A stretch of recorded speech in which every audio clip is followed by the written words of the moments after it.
Platypus Affiliated Society is an international organisation that engages in research, journalism, and hosts public fora like this on the topic of the death of the left and its possible reconstitution. I want to give a big thank you to Dr. Guillaume Yon for registering as the chair for this event. He's enabled us to go forward with it. I hope Dr. Guillaume and everyone else in the audience feels welcome in contributing to the conversation when we open up for a Q&A. But first of all, we're here like opening remarks from our panelists, who we're very grateful to host. On this panel, we have Helen Nicholson, who is the president of the Marxist Society at the LSE. She's a member of the IMT and an LSE student. We also have Rita Bacchus, who is a labour activist and contributor to the journals The Clarion and Cosmonaut.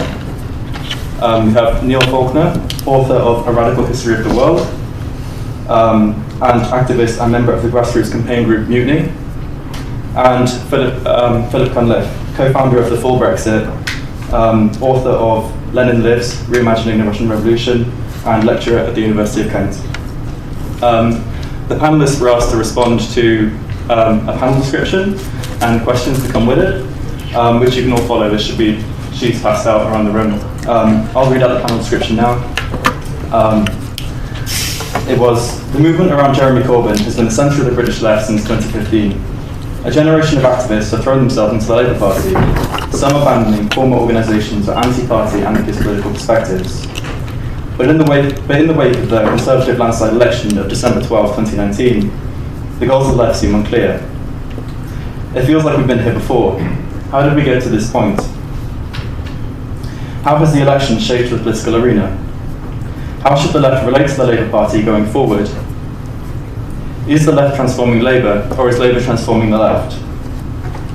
Is the goal of the left in the 21st century socialism? And if so, what is socialism, and how will we achieve it?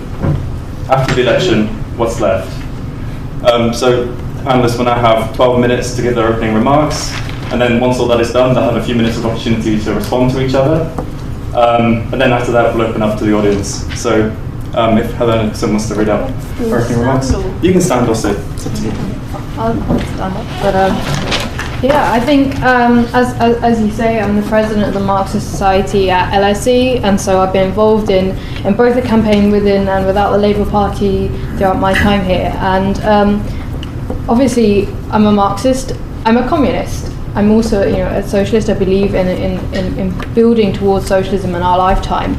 But the question of how communists and socialists should approach the Labour Party and the mass organisations has been a question since as long as the Labour Party has existed. Like you saw Lenin writing about this, and it's become very important. But I think the way that we should look at this is not necessarily just from a tactical perspective. I think some of the questions that you brought out are really important. But what we need to do is understand what is happening and let that inform the way that we are acting towards the Labour Party and towards the left movement and towards the way that things are developing. Because if we don't have a sort of theoretical understanding of what this election means and what it represents, then we're going very blindly into this. And I think, the understanding of that theory is very important. But also there's no point in us continuing to sit in these rooms and having abstract discussions. That means that we need to move forward and move into the movement with our ideas. And so I think it does help to be very clear about what it is that the defeat of the left, which is what happened with the landslide of Boris Johnson, what that actually means for us, what it means for the left, and what does it represent. And I think there's been a lot of discussion about this, and I'm sure this has been had millions of times over Twitter and Facebook and in pubs up and down this country in the wake of the election result. But I think it's not necessarily just an abstract and theoretical question, because Corbyn and Corbynism isn't something new or different essentially than any other kind of like left reformist leader, right? It is another attempt to continue to ameliorate the effects of capitalism on the working class. But the defeat of this kind of attempt to put forward these ideas, put forward socialist demands, has been branded as kind of like a defeat of socialism in general. But it's not. I think the reasons that Corbyn and sort of the this group of the Labour, this movement, this point was defeated in the election has got nothing to do with the ideas of socialism. It wasn't that they're out of date. These are ideas whose, in fact, time has come, I think, in many ways. And they are more relevant than when Marx and Engels were first beginning to write about them. What was defeated in the general election was capitulation to the right wing of the Labour Party. It was the fact that faced with the decision between Brexit or Remain, Corbyn chose to, or even was forced to, by the Parliamentary Labour Party to make the decision to capitulate to that position. And I think that's what we need to understand. This wasn't a referendum between socialism and capitalism, as the 2017 election was able to be portrayed as.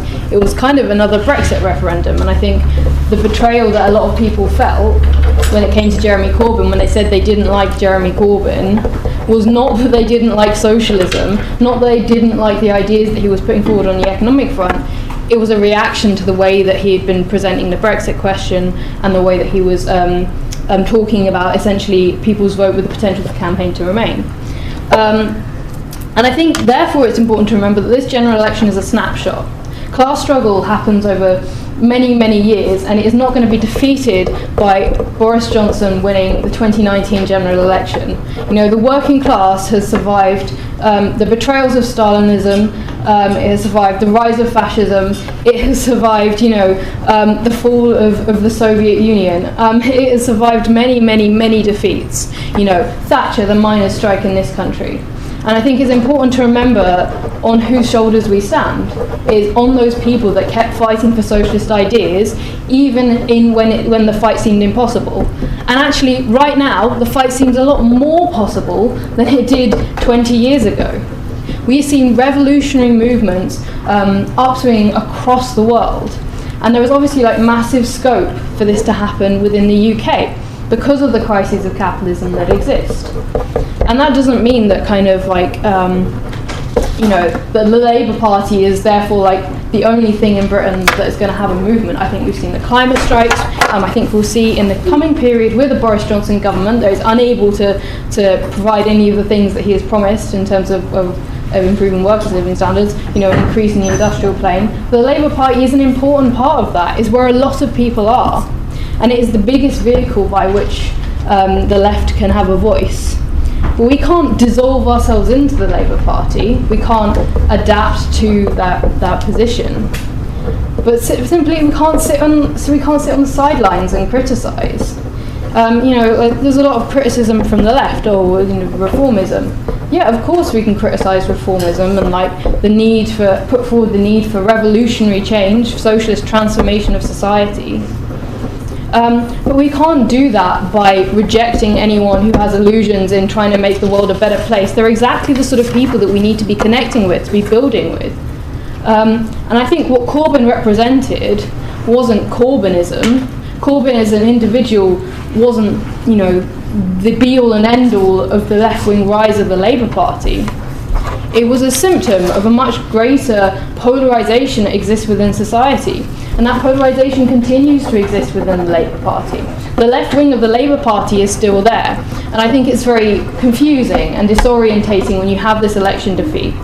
But what we should do, and with a theoretical approach to back this up, is have a long view of history, to see where we are in the period of class struggle within the world, and understand that what we need to do is take this left-wing movement forward, because the left-wing movement needs to be bigger than one person.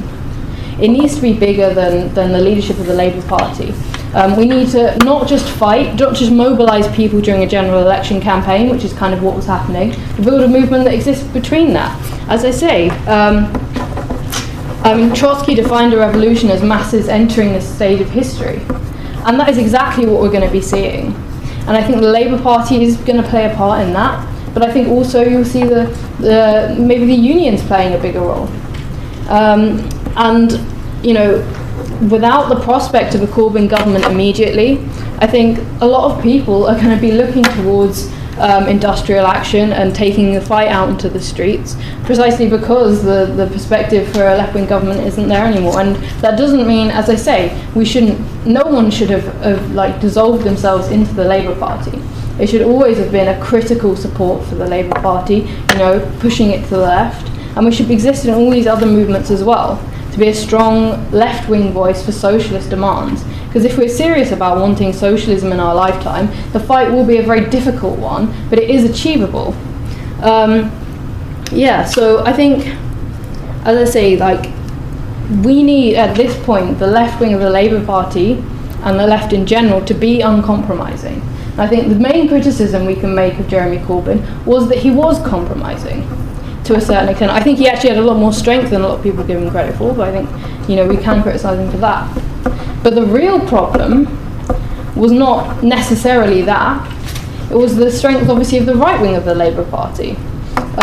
We need to understand that the people that are to blame for the loss of the general election are not left-wing ideas. It's not socialism that's to blame. It is the constant wrecking by the right wing of the Labour Party, and not just the parliamentary party and these kind of groups, but decades and decades of Blairite councils, for example, in the north of England, that have lost people their trust in what should be their party. And I think when you see candidates like Rebecca Long-Bailey, who I don't think is a Marxist or a revolutionary, but I do think she's probably the best that the Labour Party has to offer at the moment, when you see her calling for the democratisation of the Labour Party, for open selection, for radical transformation of the structures, this is the completion of what Corbyn started, in a sense. Because you have seen the radical transformation of the grassroots of the Labour Party, but in terms of the careerists in the parliamentary party, you never saw that transformation. And that is the critical difference, I think, that you saw. It was 2 more years of wrecking by the right wing of the Labour Party that led to the defeat in 2019. And obviously the election of, I would back Rebecca Long-Bailey, but I think everyone should, who is present within the Labour Party, should back Rebecca Long-Bailey to be the next leader of the Labour Party, and back Richard Bergen to be the deputy leader. I don't think losing control of the Labour Party to the right wing is going to benefit any left-wing movement in the UK. But we need to build a movement that's bigger than those leaderships. I think a truly radical Labour government with socialist policies could be brought to power within the UK. That would not be the end of the fight either. The defeat of Corbyn wasn't the end of the fight. The election of Corbyn wasn't the end of the fight. The election of Rebecca Long-Bailey wouldn't be the end of the fight. The fight continues until capitalism is overthrown. And that means people need to be out on the streets, to be participating in these movements wherever they happen to be, and that includes in the Labour Party. We have faced, as I said, much bigger defeats than this. There are people working in much tougher conditions than this all over the world, and yet these movements erupt. What we need to be is firm and disciplined in the way that we approach this. We need to have very clear ideas, we need to have a very clear perspective, and we need to be organised. We can't afford to act as individuals sitting on the sidelines. We need to fight for revolutionary change, we need to fight for socialist ideas, and we need to do that within and without the Labour Party. But fundamentally, abandoning the Labour Party at this point sends a very negative message, when actually the message is very positive. We have got one of the most turbulent periods of capitalism, I think, as we've seen for a very long time, a recession on the way, a period of economic crisis, the depth of which I don't think we've seen since the 1930s. And what this will bring to the fore is the contradictions that have been building up within society for decades now. And these will erupt into revolutionary movements. And we can be very positive, I think, that with the right kind of leadership, with bold leadership, that these movements can be transformed into revolutionary movements, and Britain will be no exception.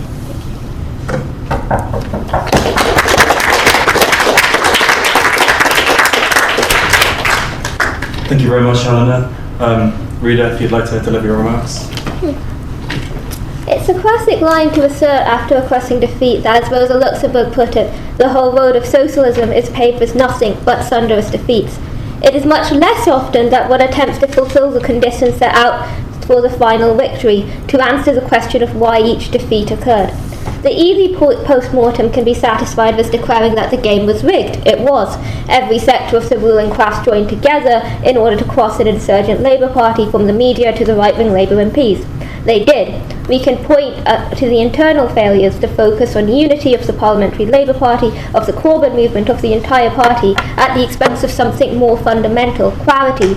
The strange triangulations, the disregarding of party conference policy, and the increased centralisation of momentum are all symptomatic of this. But a revolutionary post-mortem does not simply dissect the corpse, it makes it breathe again. I'm going to sidestep the question of what is the left in order to answer a more pressing question. What is the Labour Party? It is not a socialist party, and I would echo R.H. Tawney in saying that it will not become a socialist party unless it recognises that it is not. But it is not quite, in the very famous phrase by Tony Benn, simply a party with socialists in it.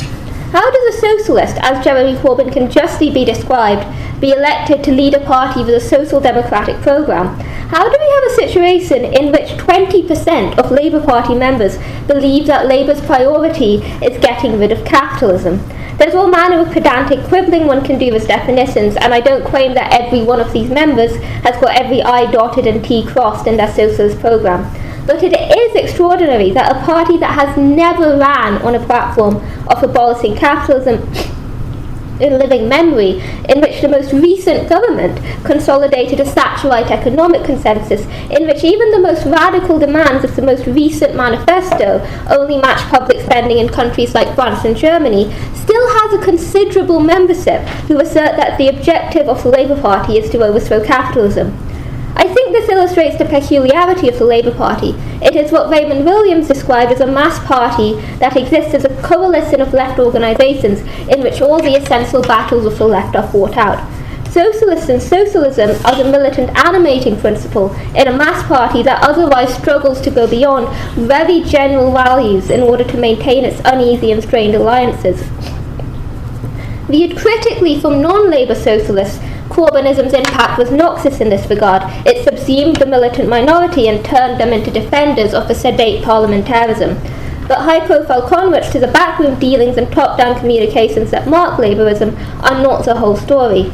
On the ground, Corbynism's effect was to place the militant animating principle of socialism at the centre stage of British politics, as endless news-scare stories about how everyone and their mother was a former communist in Corbyn's top team illustrated. An amorphous, grumbling constituency of those opposed to decades of neoliberalism has been given a coherent voice and mobilised within the party. The essential battles of the left are being fought again precisely because Corbynism has given the militant minority the arms to take up the fight. But what it hasn't provided so far is clarity. In an effort to look governmental and to maintain alliances with the right-wing factions within the Labour Party, we dodged all contentious issues that could cause a split in minds, to borrow from Luxemburg's summary of the disease in German social democracy.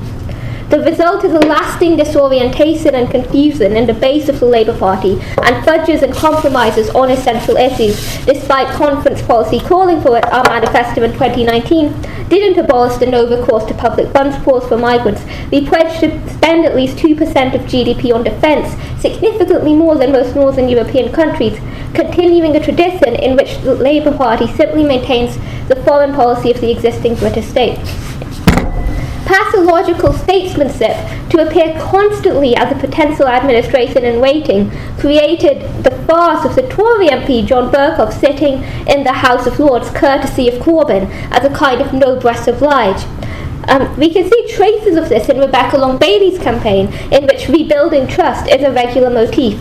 These are fatal errors for the Labour Party, precisely because we are calling upon the working class to trust in the very systems they know are against them. We are expecting them to believe in things that aren't true. Our fidelity to being would-be administrators of the British state obstructed us from being able to call for its wholesale overthrow. Our manifesto hence came across as a jumble of pledges, offering something to everyone, but no overall systematic change. What was missing was a sense of priorities. What is needed, therefore, is an intransigent, disloyalist political strategy, combined with a reassertion of the moral foundation of working class politics. This can be described as a kind of class war Corbynism, as the founder of Labour Transformed Archie Woodrow called for. To be disloyalist is to revive the spirit of Albus Babel and stating, for this system, not one man, not one penny. Instead of placating the British state by insisting on the essential cuddliness of the socialist project, we beat it with a stick so that it oppose any aspect of our programme. We don't seek to win participation trophies from the media, from Tory MPs and corporate institutions. We seek the conquest of political power on our own terms. And this can only be done by ceasing to care about how we play the game on theirs. A strategy of the offensive can only be done by strengthening the militancy of the base to guard against confusions and compromises. There are all manner of dead ends emerging. Keir Starmer's current lead amongst the membership, including those who previously supported Corbyn, is suggestive of a conception of socialism amongst members that has failed to go beyond a very, very general assertion of the values of fairness.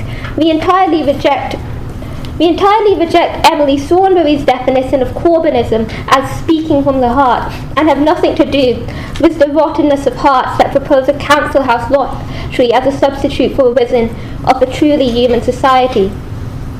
Even more concerningly, a substantial part of the organised Scottish Labour left has forgotten the ABCs of socialism and has put a left cross on separatism.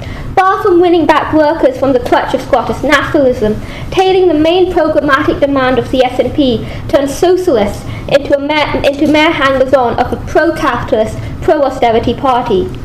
The only way out of these dilemmas is clarity. Hence our task is not to pursue a renewal of the left with its single issues campaigns, fragmentation, and a hard sectarianism that merely masks the woolliness of principle and lack of capacity for action.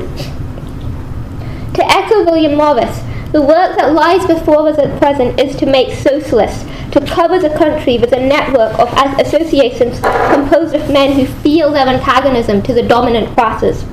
Making socialists requires sustained educational work. It requires reviving moribund momentum groups and constituency Labour Party groups into hubs of dissent, debate and activity. It requires the internal transformation of the structures of the Labour Party so as to render the pattern of top-down control that even Corbynism continued ineffectual and irrelevant. But making socialists, creating a cadre who are the mortal enemies of bourgeois society, is the only way by which we can overcome the inherent susceptibility of the Labour Party to opportunism and execute a strategy that aims to transform society, not manage it. The skeleton of Corbynism, in giving the latent animating principle of socialism an organised body, provides us with the raw materials we need for the task ahead of us. If I may adapt the platypus slogan, Corbynism is dead, long live Corbynism.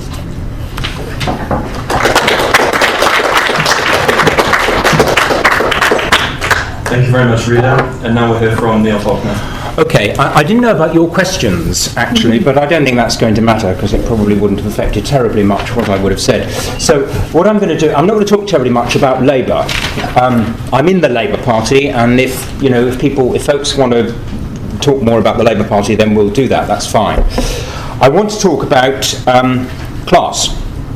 I want to talk about the working class, and that's because in the aftermath of the election, there has been a huge amount of discussion about the nature of the working class, about whether the Labour Party has lost touch with its working class base, whether it needs to reconnect with that working class base, whether it needs to listen to working class voters in Leave constituencies, which is the coded reference that is now made to accommodating to the nationalism and racism that fed the Brexit vote. So there's all kinds of nonsense being spoken about class. So I'm going to start by talking a little bit about the nature, as a Marxist, I'm going to talk about the nature of class.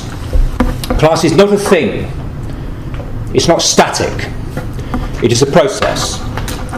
Class is actively created all the time.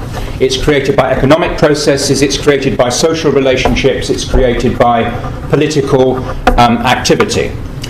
And that's because capitalism is a dynamic system. Capitalism is the most dynamic system in the history of humanity. It is constantly changing, constantly transforming society. And as it transforms society, it transforms the nature of the working class. So what the working class looked like in Manchester in the 1850s, it was a class of textile workers.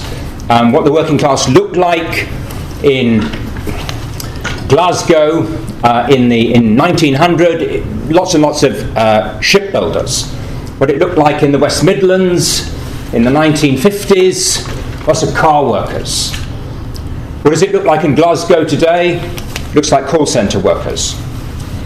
And the class changes as well in terms of its social composition. Waves and waves of migration throughout the history of capitalism, constantly restructure, reshape, reconfigure the character of the working class. So if you go into, just walk the streets of London today, and you see that the working class is a multicoloured working class created by processes of migration which have been going on actually for a very, very long time indeed, but particularly in the post-war period.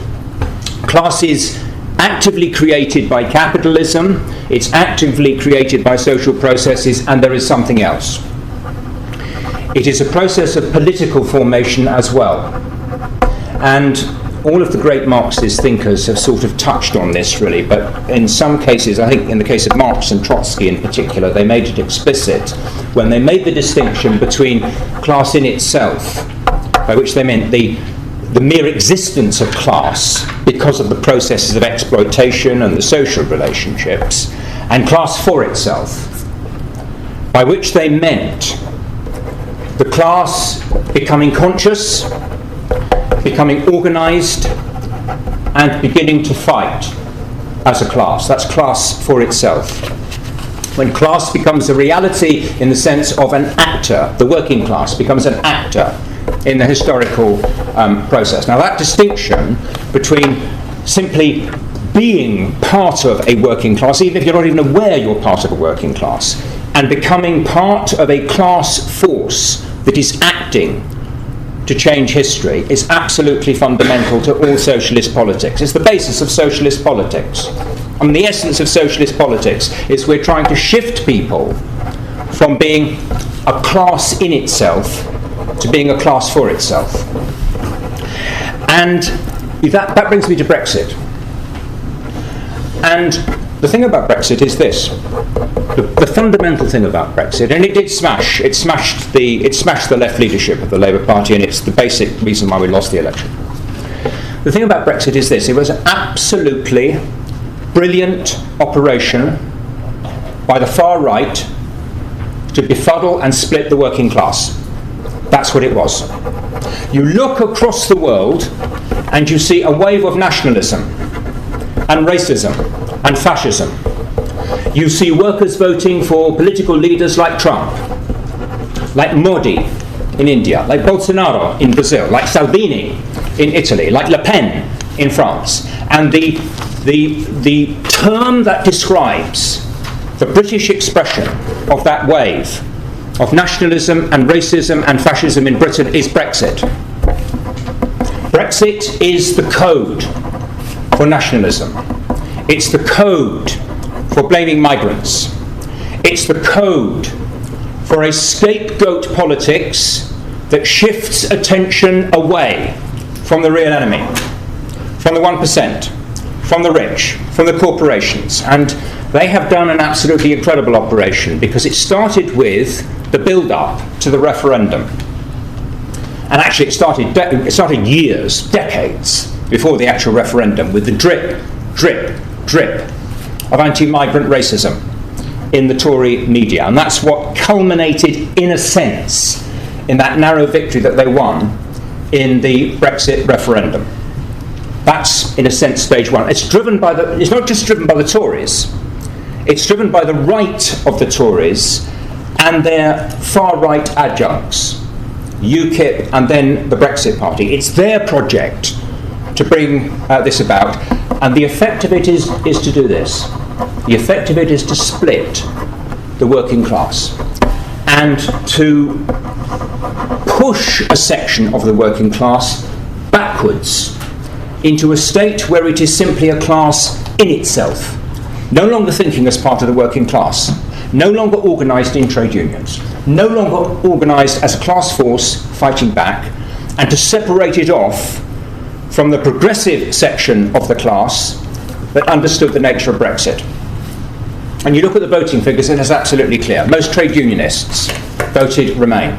Most Labour Party members voted Remain. People who vote for other progressive parties, the great majority of them voted Remain. People who voted for the SNP, for Plaid Cymru, for Sinn Féin, for the Green Party, they voted Remain. Most young people voted Remain. The big cities, which are the big sort of centres of multiculturalism, voted Remain. The progressive section of the working class voted Remain. But not enough. And it was that Leave vote in the referendum that then enabled the far right to say this. This is Johnson's argument. And the argument changes. It's not just about nationalism and racism now, it's now also about democracy. We have voted to leave the EU. And look, the EU bureaucrats, the liberal metropolitan elites, the Guardian readers, all the lefties, they have contempt for working class communities in left behind places that then vote for Johnson and give Johnson his majority in the general election. So the far right is able to deploy that argument that they now have a kind of democratic mandate. That's why we lost.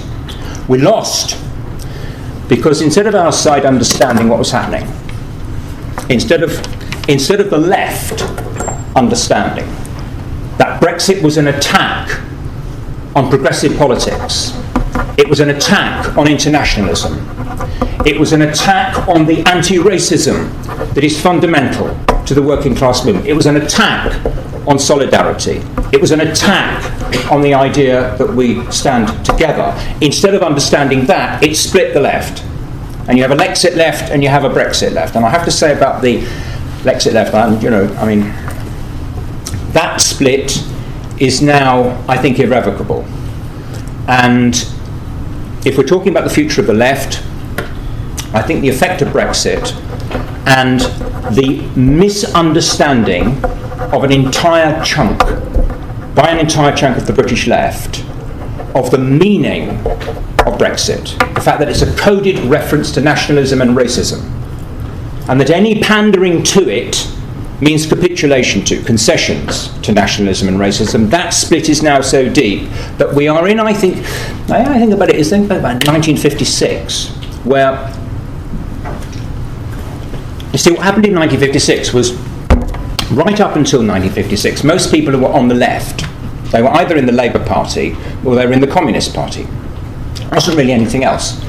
In 1956, when the Stalinists sent the tanks in to smash the Hungarian workers' revolution, it's completely split the world communist movement, and huge numbers of people left. And in Britain, you had then the emergence of a new left, because everybody suddenly understood, actually, that it wasn't communism, it was Stalinism.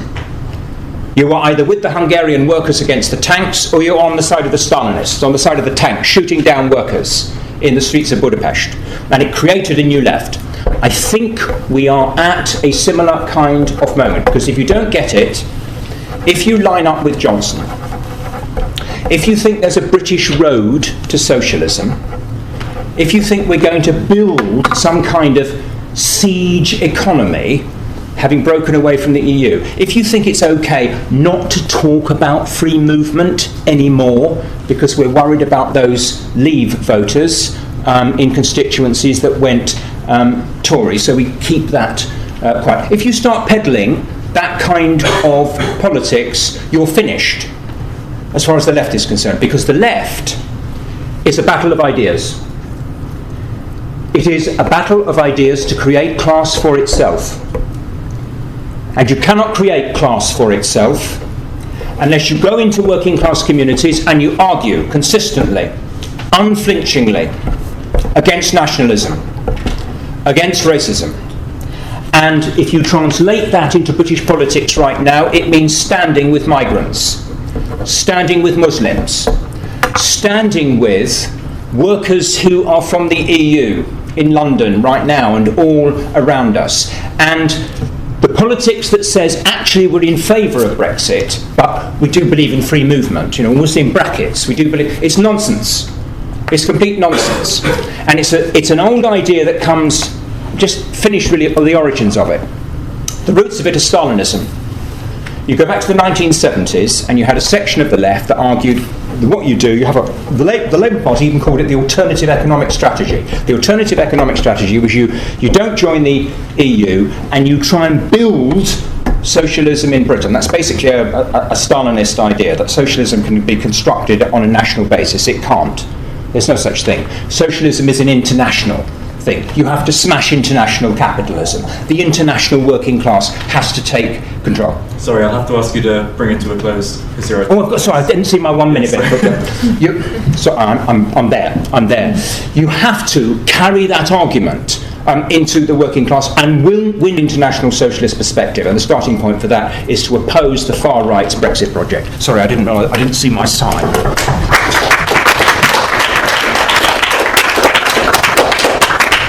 Thank you very much. And now we'll hear from Philip Cundiff.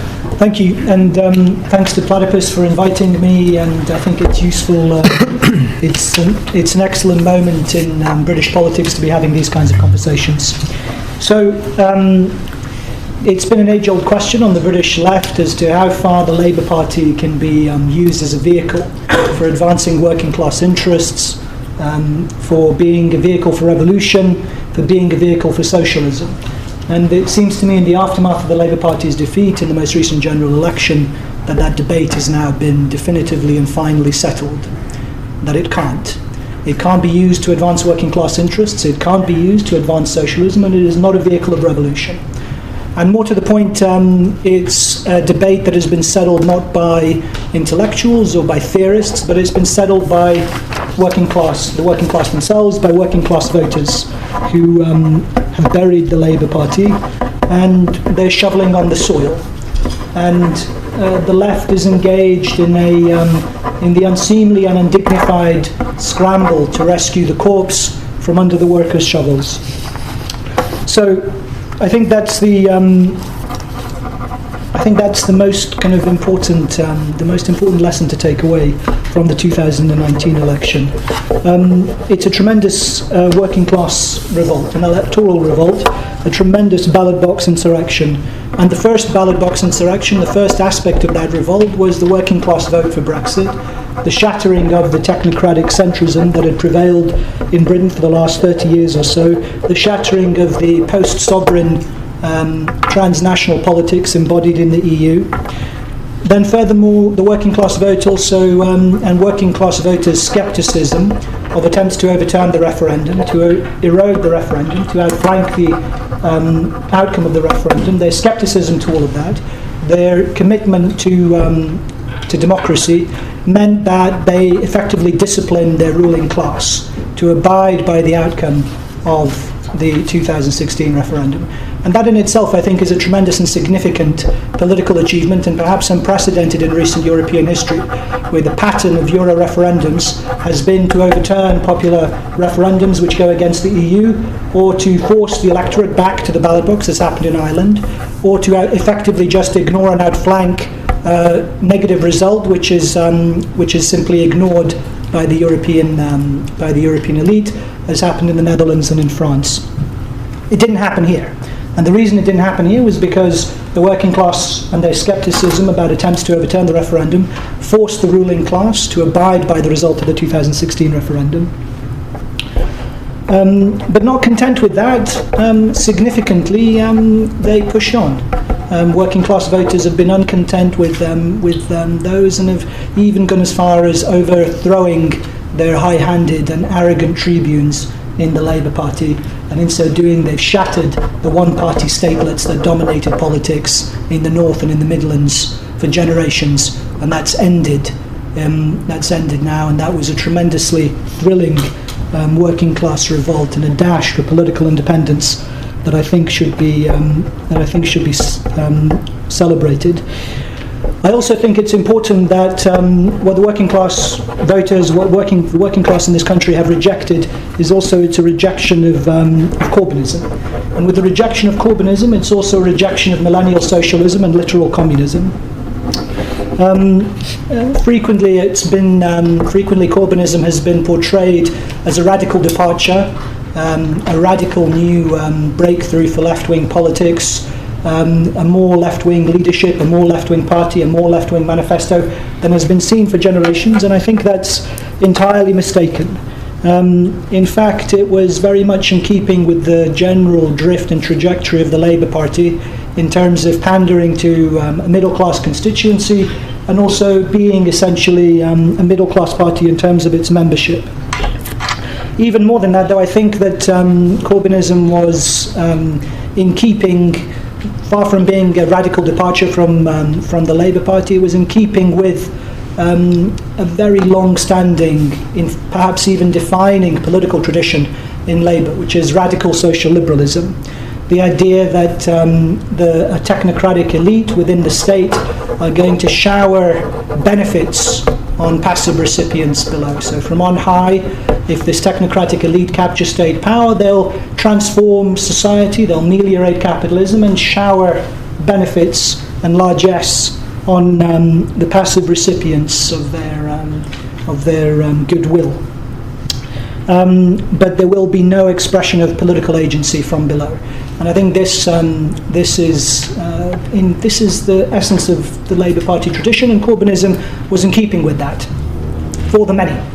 And that's the defining slogan of Corbynism, for the many, captures that idea of showering from on high the state, from on high onto the workers, all these wonderful things that they were promised. Promised, full fibre broadband and nationalised utilities, even kind of talking about a possible 4-day working week. And the literal communists were promising them asteroid mining and gene editing, all sorts of wonderful things. They promised the workers everything in 2019, but what they didn't offer them was respect for their expressed democratic preferences and self-determination. So the things they didn't offer them, everything for the workers except self-determination, everything for the workers except democracy. And I think that basic hostility to the political agency of the working class was at the core of Corbynism, as was contained in that slogan, for the many, not by the many. It's perhaps even more stupid than Hillary's slogan in the 2016 American election as well. So I think it's that absolutely has to be borne in mind. So what has to be done, I suppose, is to bear in mind the failure of the Labour Party to connect promises of radical social change to political agency and to the self-emancipation of the working class. And what does that mean for socialism in the 21st century? I think the rejection of millennial socialism is a good thing. And I think also that the Labour Party has effectively been restored to its origins as a middle-class party. Something that emerged in the fringes of radical social liberalism in the late 19th century and the early 20th century. It's been restored to its middle-class base concerned with liberal things. It'll become the party of the university towns and the metropolitan professional middle classes of the southeast in London, and that doesn't seem to me to be a bad result. Let it fester, and they can talk about who they want to cancel and which curriculum they want to decolonise and all the rest of it, and that's fine. And those of us who are more serious should move on to consider more important things. I think in terms of what it means perhaps so again returning to the question of what it means for socialism in the 21st century, which was on the brief, I think it's important to bear in mind it's state capitalism that is the new centre ground. That's the broad direction of travel for world politics. It's very evident in the Tory manifesto and in the policies that the Tory party have already promised, which is to say not only will they actively use the state and use the levers of state power to achieve certain kinds of things, to consolidate their electoral gains in the North and in the Midlands, but also to boost the fortunes of British capitalism. Not only will they do that, but they will politically legitimise their rule through the use of the state, which I think is in contrast to the previous pattern of neoliberal globalisation, or whatever you want to call it, over the last 30 years. Their rule will be legitimised through state intervention and guidance in the economy. And this is evident in all the debates that are happening in The Economist and the Financial Times at the moment. The most forward-looking, intelligent and rational sections of the capitalist class are looking for greater state intervention. They want infrastructure, they want public investment, they want state guidance, and they're going to get it. So neoliberalism, it seems to me, has been relegated effectively to the status of communism in the 1990s. it's a wonderful idea that's never been properly implemented. That's the line effectively left to neoliberals, and they have nothing else left. The question, I suppose, for the left is, will it accommodate itself to this shift in capitalism? Will it end up competing with the right over this new centre ground of state capitalism? Will it end up expressing this new model of state capitalism, or will it aim for something else? Will it aim for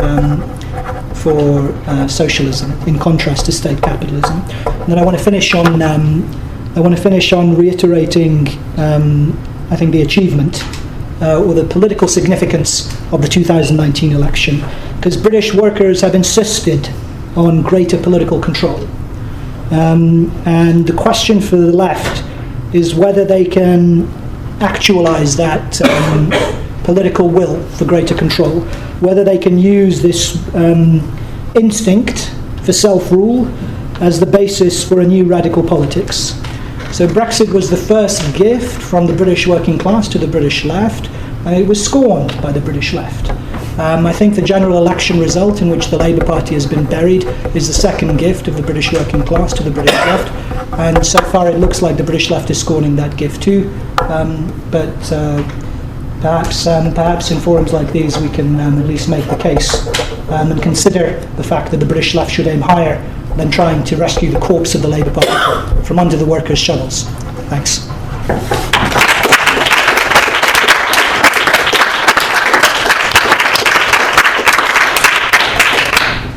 Thank you all very much for your opening remarks. Now you'll each have a few minutes to respond to each other, if you would like to, or if you want to pass and come back in a bit, that's fine. But if not, Helena, if you'd like to begin. Can you come back to me? Sure, I'll come back to you. Rita or Neil? Okay, I can come. So I think there is a central dividing line on this panel, and it's about Brexit.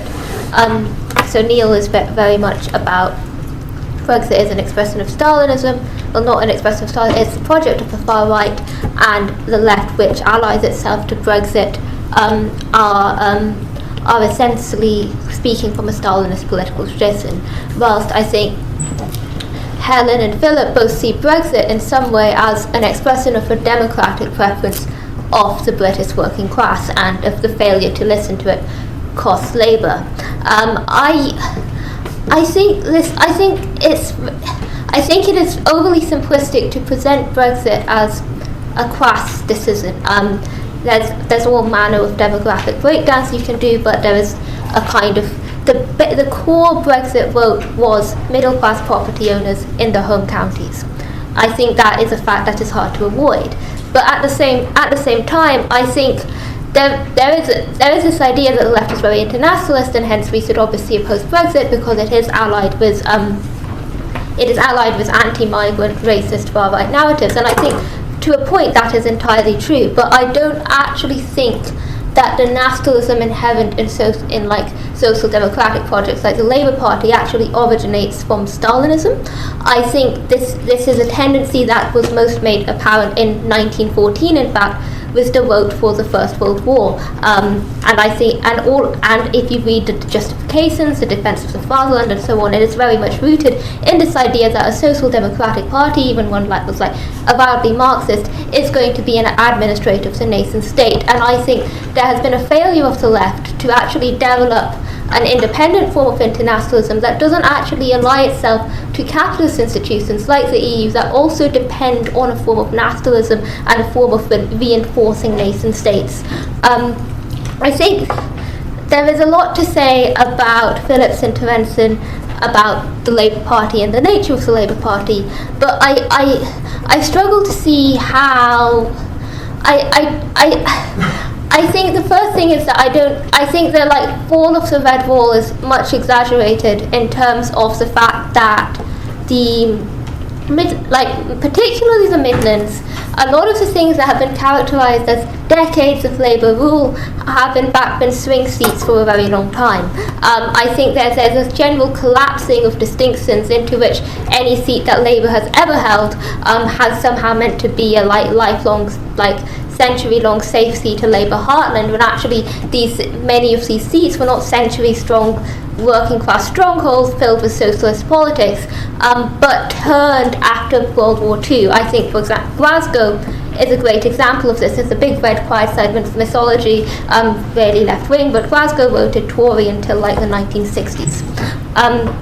And I think that's important about class for itself being a process, being a formation, being something that's created. It is not a static result of the basic demographics of an area. Now, I could go on, but I am rambling a bit, and my thought is very unstructured, so I will pass. That's good. Thank you very much. Would anyone else like to respond to the opening remarks or to what Rita just said? Okay, can I say something? You see, what is absolutely fundamental is to understand that as socialists we are engaged in a battle of ideas inside the working class. The working class doesn't come into existence with class organisation, with class consciousness, with a commitment to engaging in the class struggle. We're engaged in a battle of ideas to shift workers to a position where they become self-active, self-organised, and engaging in the historical process. The notion that it is progressive for working class people to vote for Farage and Johnson is so transparently ludicrous, I don't think there's any point in us even discussing it. In fact, Philip, I think, to be honest, you've given us a perfect illustration of why the existing left is irretrievably broken, and we are going to have to build a new left on the basis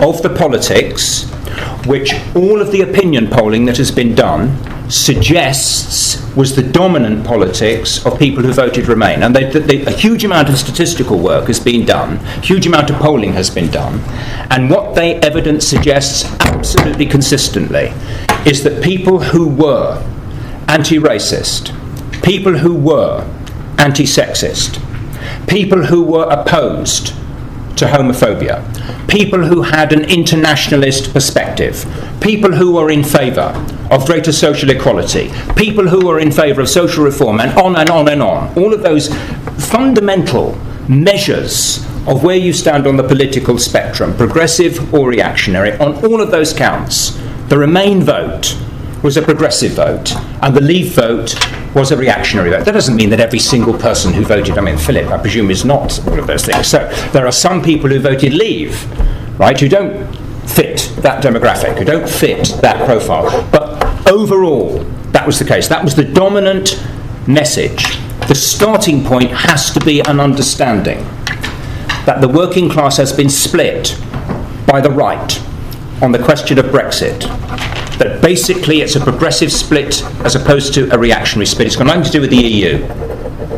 Absolutely nothing to do with the EU. The referendum wasn't about the EU. Believe me, it was not about the EU. It wasn't a choice between do we favour rule from Europe or do we favour rule from the City of London? Do we like the capitalists in Frankfurt or do we like the capitalists in London? That's not what it was about. You only have to read the tabloids. You only have to read the Daily Mail and the Daily Express and the Sun, not actually just around the referendum, but going back years and years and years, pumping out relentlessly, nationalist, racist propaganda, lots and lots of stories about migrants, lots and lots of stories about Romanians, lots and lots of stories about how Turkey was going to join the EU and we're going to be flooded with Turkish window cleaners, and so on and so forth. A drip, drip, drip of vicious racism which targeted the EU in a completely misleading way, as if somehow, this is Philip's argument, as if somehow it's better for us to be separate from the EU and run by our own homegrown capitalists, as if people voting Leave were somehow voting for a socialist alternative. That wasn't what the choice was. The choice wasn't socialist Britain versus capitalist EU. The choice was racism and nationalism on the one hand, or a vague progressivism, a vague internationalism, a vague anti-racism, which for the vast majority of people who voted Remain was expressed by that Remain vote. Fundamental, absolutely fundamental. If you don't get that, you're not even off the starting blocks in terms of operating seriously as a socialist. Thank you very much. A lot of the points were directed towards you, Philip, but I'm not sure if you want to wait and we have Helena first. It's up to you two. Which one of you would like to go first? Do you want to go? I don't mind, I can come back. Sure. So I suppose I'll say a few things, but I think it'll probably be useful to bring in the audience as well. The fall of the Red Wall being exaggerated, I think that's true to the extent that those foundations were being gnawed away for a long time. And you can split up the working class vote in various ways. Some of them stayed home. Some of them voted for the Brexit Party, and some of them voted for the Tories. But the ultimate political lesson of that, and the ultimate political outcome, was the disintegration of the Labour Party's heartlands. And that seems to me to be the ultimate lesson and the ultimate takeaway point. And I think that will be solidified by what the Tories have done in the aftermath of the referendum, which is where they've recognised very clearly the agency of voters in those constituencies. They've recognised political agency in a way that the Labour Party not only was oblivious to, but continues to be oblivious to. Boris Johnson in his victory speech said, "You have lent me your votes." He was very clear about the fact that those votes need to be earned and they need to be worked for, and that the Tory Party will make efforts to keep those votes. They've recognised the political agency of those voters, whereas the Labour Party took them for granted. And to be sure, the one-party statelets of the North and the Midlands weren't bastions of socialist politics, and I think the working class voters in those constituencies learned that lesson very well.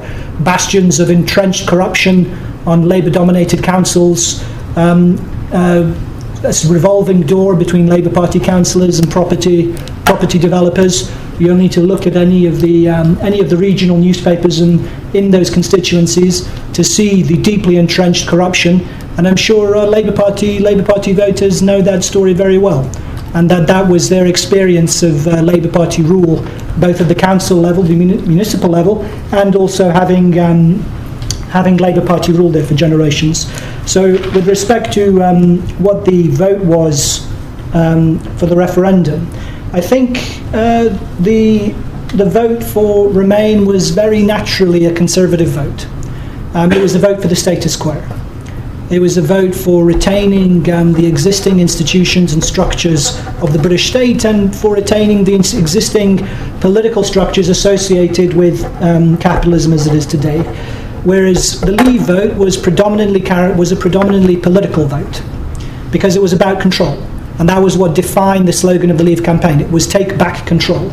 And that desire for control seems to me to be an eminently political desire. Whereas the vote for Remain was about identity. It was about a cosmopolitan affiliation to the world, about being that I'm a morally superior person because I'm educated, because I went on an Erasmus scheme, because I regularly travel to hipster quarters of fancy European cities, because I sip my macchiato in some fancy European city square somewhere. It was entirely about expressing an identity of looking down upon, distancing oneself from the citizens in your own country, and expressing a quintessentially middle-class snobbery. And I think that was the overwhelming motivation for the middle class, at least for the middle class vote, in support of Remain, and that expressed also why so many capitalist and elite organisations supported it, because they want to maintain the existing structures of the way in which capitalism has been functioning in the European Union, which has been working very well in their interest for a long time. So, I could go on, but I'll leave it there, and I'll be happy to take further questions. Sorry? Did you vote for them? For who? The Tories? No. If it matters. Well, it does matter. Of course it matters, yes, because that seems to be the sort of logical conclusion to what you were saying. But no, so it's good to have that clarification. I considered voting for the Tories, and in the end I didn't. And if I may, the reason that I didn't was because of their slogan, "Get Brexit Done," because that seemed to me to be the antithesis of everything that the political and democratic and radical potential of Brexit. Get Brexit Done was a slogan for closing Brexit down, for limiting its most radical potential, for containing it. It was a quintessentially depoliticising slogan. and that's why I didn't. That's why I didn't vote for the Tories, and I spoiled my ballot. And I'm in the Canterbury constituency, so it was a swing constituency. Labour returned. Rosie Duffield returned to Parliament with a strength majority, but nonetheless, it was still fairly close. But I spoiled my ballot. Thank you very much, Philip. Helena, if you'd like to give any remarks. Yeah, there's a few things that I want to come back on. Obviously, Brexit has been dominating political headlines for like literally half a decade now, and longer if you think about how long people have been talking about the possibility of an EU referendum. And I think, obviously, finding out the class position on Brexit, I think is not a simple question. The question that you were asked in the EU referendum, I think, was not I do agree to an extent, it wasn't socialism versus capitalism, and that's precisely why it was a divisive question for the working class. I agree with that. It was a choice essentially between two wings of the Conservative Party, and it was a choice between EU capitalists and British capitalists, the British ruling class or the EU ruling class. It was not a class question, and it did divide the working class. I'm a member of an organisation, the IMP. Our position was essentially neutral on the Brexit referendum, because either way, it doesn't matter. What we require is socialist policies in or out of the EU. What the working class requires is socialist policies. Personally, my position is that Jeremy Corbyn should have been putting forward a left-wing case for leaving the EU. I think the idea that opposition to the EU is rooted in Stalinism, or the idea of building socialism in one country, is not correct. It has always been, the position of left-wingers to oppose, the creation of the economic community or whatever it was back then. That has not been controversial. I don't think the capitalist institutions of the EU have been any friend to the British working class. They have certainly not been any friend to the Greek working class or the Irish working class or any of the other people that have been a victim of the IMF-style austerity that you've seen throughout the world. But that doesn't mean, again, Tory Brexit is not good for the British working class either. It won't be good for the British working class because it will not solve the contradictions of capitalism, which have subjugated the working class for millennia, or centuries rather. And it's true that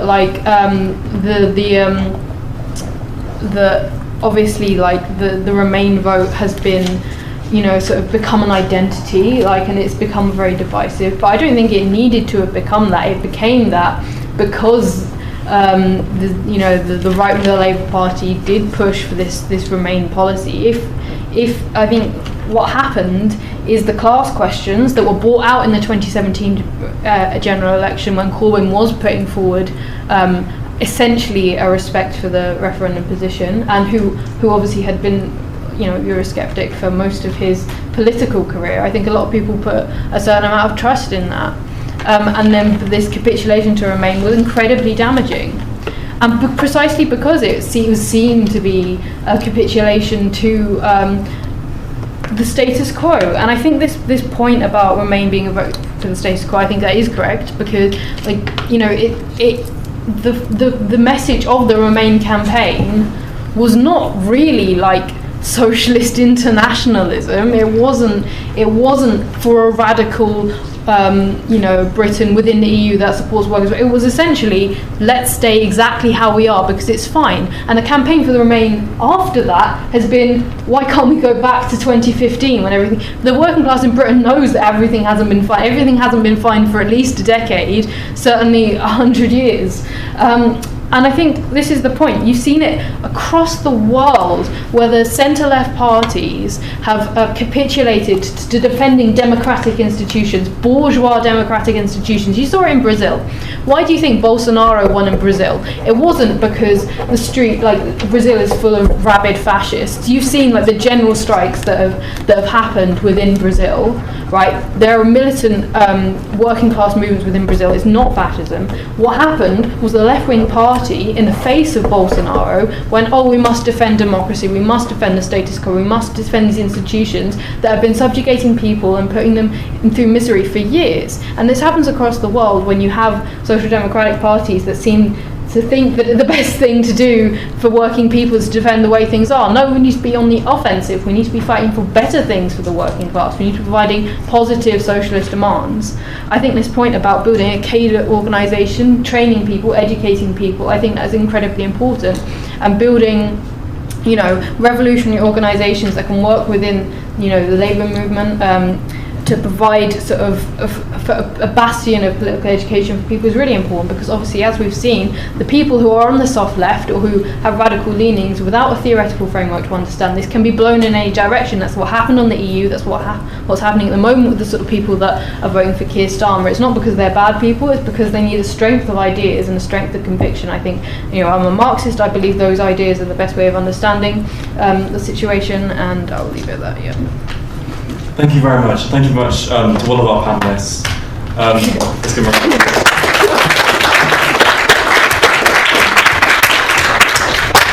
applause. So what we'll do now is we'll open up to a Q&A, and I think I'll take one question at a time to keep things relatively simple. So if you just put up your hand, and if anyone wants to get it rolling. Yes. So it's a question ranged more broadly, but I suspect that all of you will be interested in it. The one thing I agreed with you on, and I think probably the only thing I agreed with you on, was that the transition from a class in itself to a class for itself is absolutely fundamental certainly to revolutionary politics and to socialist politics. And my question is, what you would make then of the levels of strike activity in the Western world, Britain, and in the Western world generally, over the past 30 years or so, since the early 1990s.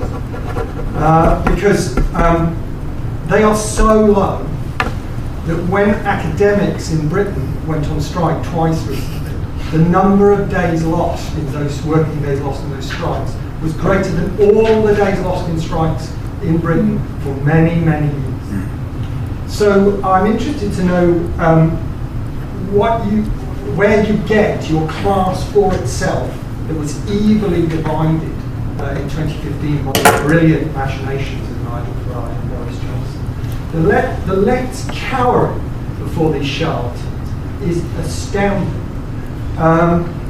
It's a curious Marxism, it seems to me, that simply cannot look at the working class with sober senses. It cannot see that there has not been a class for itself. More or less since I stood outside Ratcliffe Power Station in 1985, watching the trucks go on fire, and the coppers couldn't even be bothered to get out of the vans. It wasn't worth the gate, it was over. So it was over nearly 40 years ago. And it seems to me that if you cannot recognise that, your Marxism doesn't, if I may, get off the starting point. Because without a working class that is for itself, there is no basis for Marxist politics, and worse, a left that is isolated from the working class, it reiterates the old tunes as if it was part of the working class movement, finds itself constructing and presenting to the working class an idea of socialism that is indistinguishable from liberal cosmopolitanism, that where you can say a vote for the European Union is a vote for internationalism. Are you kidding me? Who on earth? It's a line. It's a straight line. Nigel Farage, whatever he wants to do, I'll just finish. Yeah, that's a question. Whatever Nigel Farage wants to do, it's not him drowning Africans and Asians in the Mediterranean, or supporting actual fascists in Ukraine. So that's my question. You're a Marxist. What do you make of the almost complete lack of working class activity for itself in the conflict with the employers over the past 30 years? First thing to say is you need to read more of my stuff, actually, because I can assure you that if you read my stuff, absolutely central to it is the defeat of the mine workers in the 1980s, which I think was the most decisive class battle, not just in Britain, but in the world since the Second World War. I think it was that important, because the smashing of the NUM in Britain, probably the strongest trade union in the world at the time, the smashing of the NUM, 150,000 men on strike for a year. And it was a paramilitary operation by the British state to smash that union, to destroy those communities, and to break the backbone of the British labour movement. Absolutely fundamental to the rolling out of the entire neoliberal, counter-revolution which has been rolling out ever since. Absolutely right to say that we had, in Britain, up until that time, incredibly strong organisations that were the embodiment of class for itself, and we have been losing ground all the time since, to the point where class for itself has got to the point where you're describing, where it's very, very difficult to see it at all. They've only got that in 2015. However, what I would say is that if we think we're going to reconstruct that kind of very, very strong trade union organisation based on industry, we might be mistaken. I don't know that we are, but I think we might be mistaken. I think we might be looking at such extraordinary changes in the way in which capitalism is organised and the nature of the working class, that actually class for itself will be expressed in different ways in the future. And I would say, you see, when people organise against oppression, when they organise as women against oppression, as black people against oppression and so on, that is class for itself. That is people coming onto the stage as a force fighting for change. I think when huge numbers of people come onto the streets around the climate crisis, I think that is class for itself, because that's a class question. There couldn't be a more fundamental class question right now than the threat represented by the system, by the capitalist system, which is hardwired for eternal growth and is driven by the fossil fuel economy. There couldn't be a more fundamental question for the working class than that. All of that is about creating class for itself. But that's a struggle. My point is that that's a struggle. And fundamental to it is that you have to see the working class properly defined, broadly defined, the great majority of ordinary people, the consciousness, the confidence, and the combativity of working people, however it is expressed, is fundamental to any struggle for any kind of social. Oh, let me finish. Don't interrupt. Let me finish. Fundamental to any kind of socialist strategy for change, and so it matters what is in people's heads when they go into the voting station on the EU referendum, or they go into the voting station at the general election. What is in people's heads? As I say, it's not about the EU. It's about what's in people's heads when they vote Leave. What's in people's heads when they vote for Johnson's slogan, "Get Brexit Done." And my argument is this: all of the evidence suggests what's in people's heads is nationalism. What's in people's heads is racism. And that means the working class is moving backwards. It means the working class is becoming less conscious of itself as a class with international interests. It's becoming less aware that what tests you as a socialist, what tests you as part of the working class, is whether you stand with the most oppressed, whether you stand with those who are being attacked by police boats in the Channel, whether you stand with those who are being drowned in the Mediterranean, whether you stand with those, whether you stand with those who are being put into detention centres, whether you stand with Muslims against the vilification that's going on. You have to stand with the most oppressed, and I'm sorry, the referendum was a test of that consciousness. Can we bring another panellist on this question if they want to contribute anything to the question of the for itself nature of the working class, or the levels of organisation of the working class today? Would you like to respond? I think one of the things that's interesting, one of the perspectives that I've tried to bring out a little bit in my opening remarks is the role of like the union leadership that has existed, I think, within the UK. Certainly, I guess, since the miners' strike, the role of unions in bringing workers out on strike and organising that has been very poor. And I think you can be incredibly critical of the capitulation of union leaderships, in contrast to actually what members want, I think, a lot of the time. I think you saw with the UCU strike, I think people were very willing to go out and fight for it. But I do think part of what you've seen is, since 2015, with the election of Corbyn, is the perspective that in a few years' time you will get a radical Labour government and things will be okay. And I think what is being brought out now is that we are entering such a deep period of capitalist crisis. There is no recovery. We're in a recovery. I don't think anyone can feel it. And the next global international slump is on its way. You see the growth forecast in China slowing down. There will be no upswing of capital. And my personal opinion is, with the defeat of the Labour Party and the election of Boris Johnson at the last election, you will see more struggle that is leaning towards the unions. You will see workers who no longer have the perspective of pay rises in the public sector and all of these things and better conditions and ending 0 hours contracts. Those things are no longer immediate, and the way that union leadership has kind of pushed down those movements of people agitating to that, I hope will be swept aside by a sort of more radical grassroots movement. I think the other thing, of course, as well, is to a certain extent the change in the way that unions are structured. You've seen, obviously, with the casualisation of work, a lot of precarious workers that are beginning to start to organise, which the big unions haven't been organising very well at all.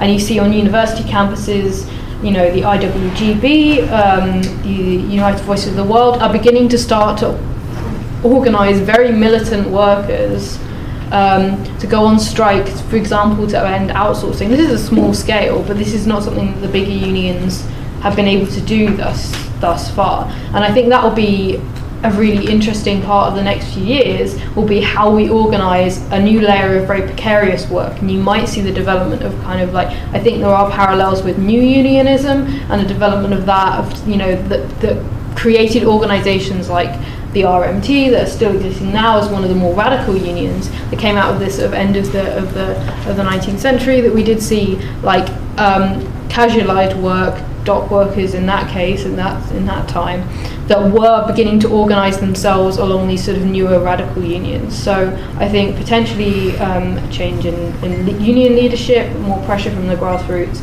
and the development of new unions could lead to that. But I do think the removal of the immediate prospect of a Labour government probably does contribute to probably what we hope would see an increase in industrial action. Thank you very much.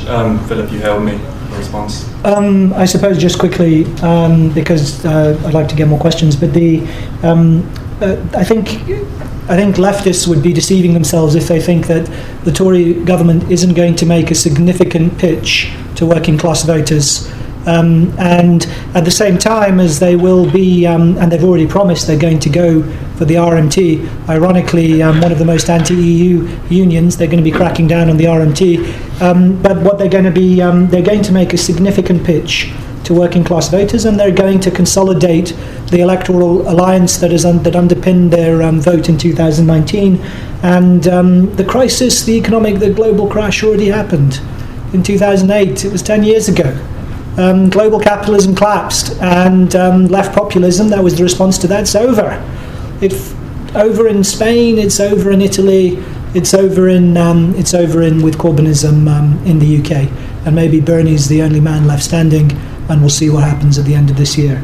But I mean, this kind of waiting, this hopeful expectation that the final crisis of global capitalism is going to rescue you, that's already 10 years too late. With respect to the IWGB, which has claimed more scalps than the kind of old behemoths such as Unison and Unite, and is significant and impressive with its kind of upstart new unionism, it's also very much dependent on the European Union in the way in which it framed its politics. It came out in support not only of pro-EU, but also supported the second referendum campaign and the people's vote. And that seems to me to speak to the problematic view which undercuts the very justification for unionism to begin with. I mean, why have unions at all if labour legislation and labour protections are to be given on to us by the European Union? Unelected, technocratic, bureaucratic commissioners are the people who are to deliver labour protections. Then what purpose is there to even bothering to unionise or to organise anyone to begin with? So that kind of, much as I respect the industrial successes of the IWGB and their organisational nous in the victories that they have secured, they need a politics to go with it, which isn't a politics of dependence on transnational structures to provide them with pitiful labour protections from unelected commissioners in Brussels. But I'll leave it there for now. Thank you very much. Rita, would you like to come in on this question? Yeah, so I think to begin with, I don't think campaigning to remain in the EU or to maintain the EU's labour protection is actually necessitates, oh, we are dependent on the EU to fight for our rights. And I don't think most serious trade unionists in the IWGB would think that or conceive of their politics in that. I think there's a case, and I think there's an entirely legitimate case, that we don't want to be waging defensive struggles to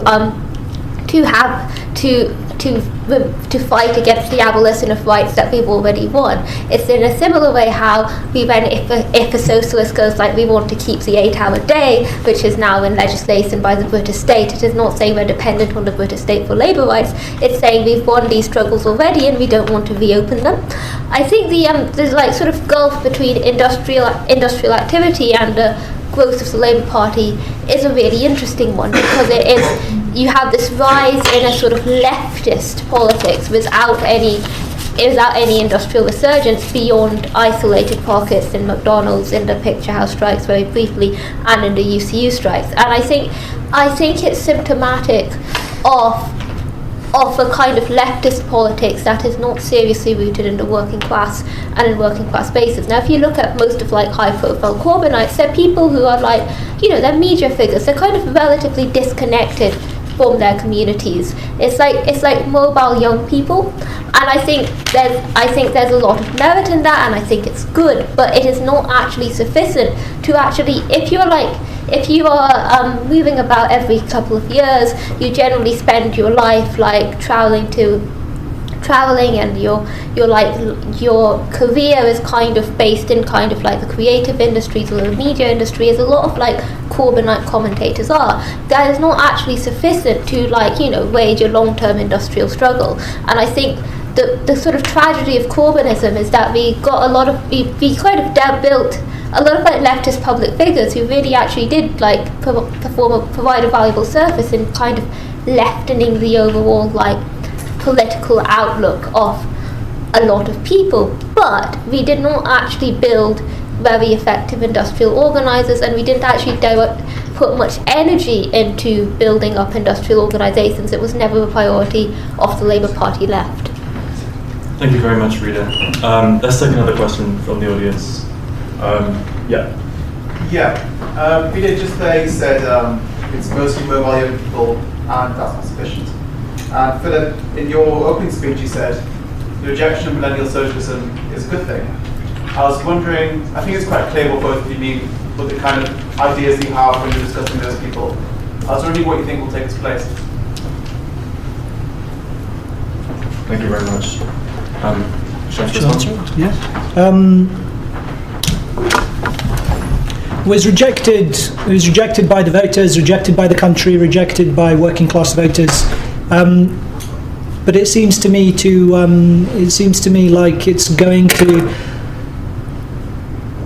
as far as I can tell, Novara Media, for example, who I think best express millennial socialism as a political tendency, they're quickly accommodating themselves, kind of walking away, kind of hands in pockets, slouching away, whistling, as if they bear no responsibility for abandoning poor old Magic Grandpa in his flat on his own or on his allotment to make his jam, and pretending as if they have no responsibility or no political involvement in what's happened, and now making kind of sympathetic noises towards even Keir Starmer, Rebecca Long Bailey, talking about Emily Thornberry has some good ideas. So what it seems to me is the millennial socialists simply haven't registered, and in fact nobody in the Labour Party has registered the scale and the extent of the political defeat that they've endured. So precisely, we were talking about the miners' strike, where the British state undertook paramilitary operations to crush the NUM. It's in those constituencies that have turned to the Tories away from the Labour Party, and just the sheer extent of that electoral defeat and the fact that everyone's picking over the carcass of the Labour Party, and they're going to be out of power for 10, maybe 15 years, who knows, maybe even 20 years. And it seems to me, so they simply haven't registered anything. So it's, if they shrink and shrivel and their debates become more insular and they keep on talking about asteroid mining and whatever it is they want to talk about, like I say, who they want to cancel next and white privilege and white guilt and blah, blah, blah. Do you think there's anything to replace millennial socialism then? Or is there nothing else there? There's nothing else there at the moment. But I think, like I would reiterate the point that I closed on, which is that any radical politics has to build itself on the will to self-rule, which has been the most stubborn aspect of working class votes over the last several years. Okay. Sorry, you finished? Yeah. Okay, would anyone else like to come in on the question of what will replace millennial socialism? I think that the central problem with millennial socialism is not that it was too far-fetched, but that it was essentially reformist. Now, if you look at Aaron Bastani's fully automated luxury communism, what it really amounts to is a very technocratic state giving you all sorts of wonderful things. It doesn't actually have any kind of, it doesn't really have any kind of capacity for the working class to humanise society, to take charge of their own lives, to control their own communities. It is not. It is actually fundamentally just like we'll have all of these fantastic things at some point in the future, but right now can you please just vote for these really tiny piecemeal reforms? I think this, like, the central problem of millennial socialism is that it wasn't actually, it had a very revolutionary aesthetic, but it actually proposed very, very mild things, which I think you can always see in the kind of, I have a lot of respect for Asaka, but you can always see that kind of disconnect of someone who goes like, yeah, I'm an anarcho-communist, but generally her media appearances are basically Labour punditry.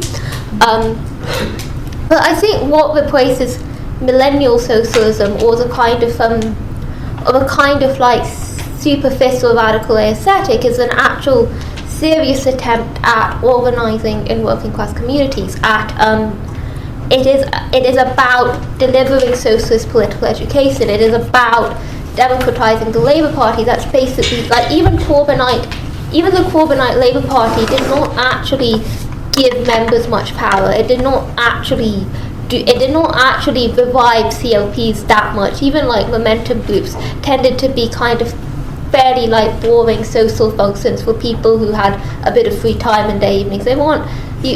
Or like club nights that were completely bereft of politics. It is about reviving a culture of discussion and debate amongst socialists, and it is about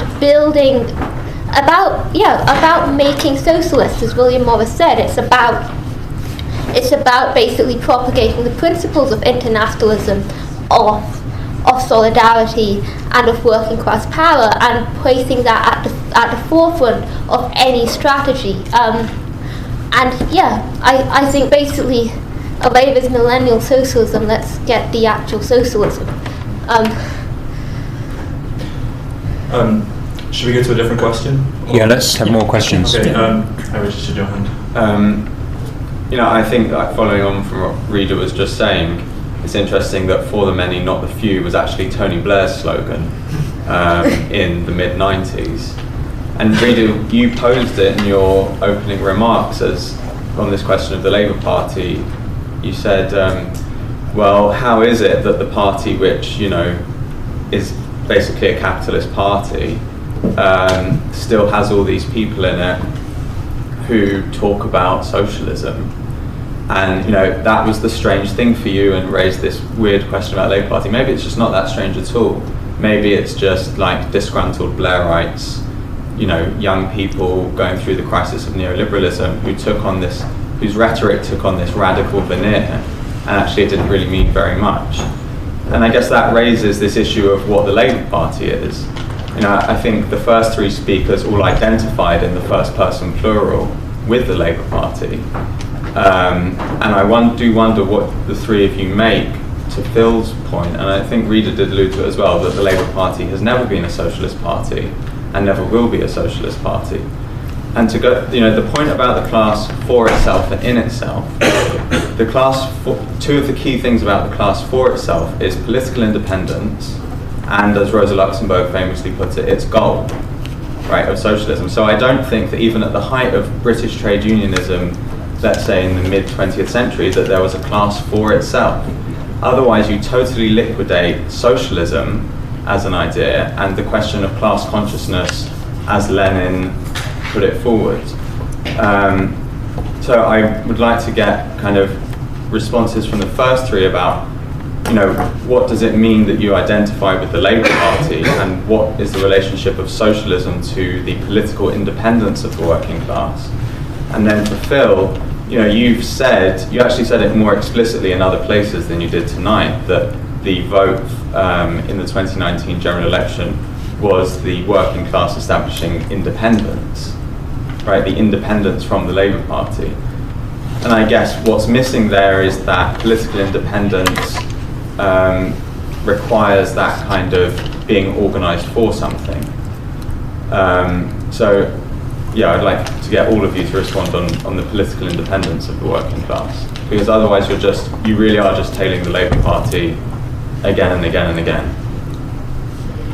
Thank you very much. Which one of you would like to go first? Helena? Yeah.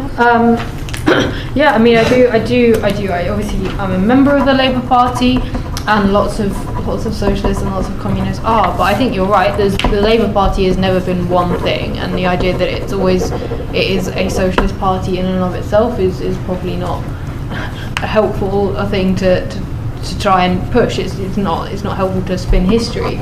But even when the Labour Party was pushing a lot more reactionary things than it is these days, even sort of the days after the World War II. I mean, the way Lenin was talking about orientating towards the Labour Party, if you read Left-Wing Communism, was always in a sense that where are the masses in British politics? Where is it that you can most usefully intervene? I don't think the point is never, there is no parliamentary route to socialism. We don't elect the Labour Party and then pass a law and then we get socialism. It's always about building the forces, the working class forces within a country to carry out what would be the British Revolution as part of an international socialist revolution. And so no, the Labour Party isn't a socialist party in and of itself, but it is a working class party.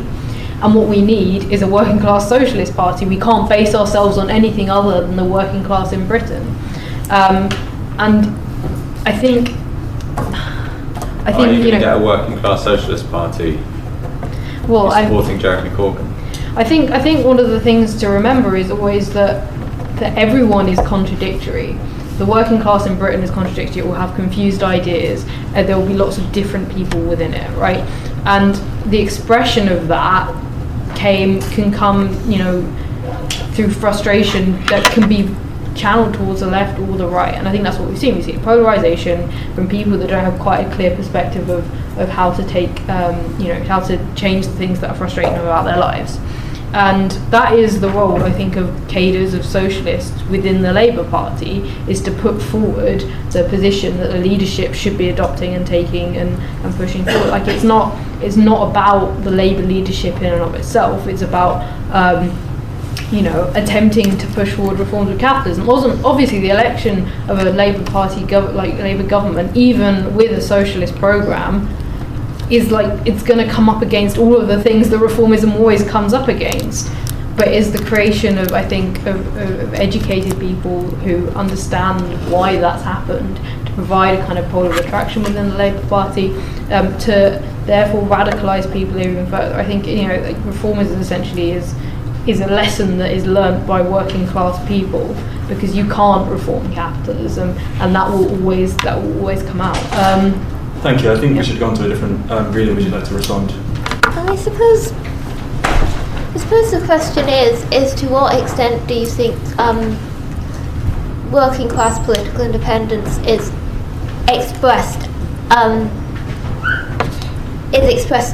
in, how do you think it's expressed? I actually think that the formation of the Labour Party was, even though it was not a socialist party, it was a coalition of a variety of tendencies, including some middle class reformers like the Fabians and so on, as well as actual committed Marxists like the Social Democratic Federation, that it was the essential commitment of the working class to have an organised party of labour outside of liberalism and outside of conservatism that is the sort of impotence of the Labour Party. And I think the Labour Party also echoes pre-political sentiments of the British working class, in the sense it is a formation of brotherhood and solidarity, and it is a working class institution in its own right.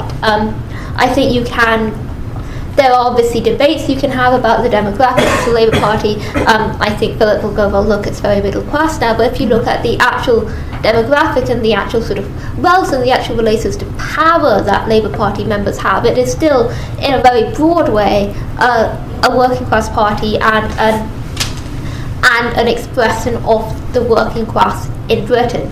Now, I don't think that means you can just turn this into a socialist party, because the working class is not automatically socialist.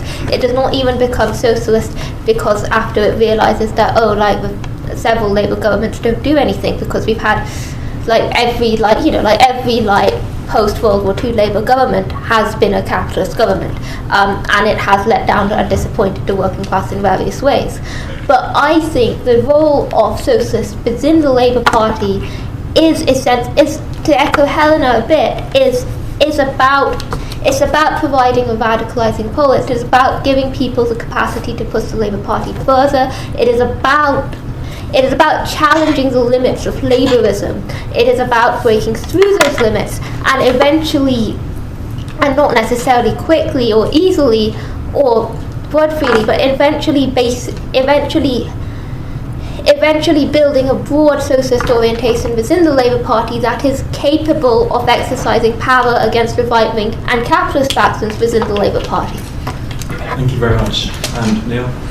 You see, I think it's the wrong question, really, because it's the wrong starting point, because it's abstract to start by talking about the party, the Socialist Party, what kind of party do we need, and all that kind of thing. That's not how socialist politics works.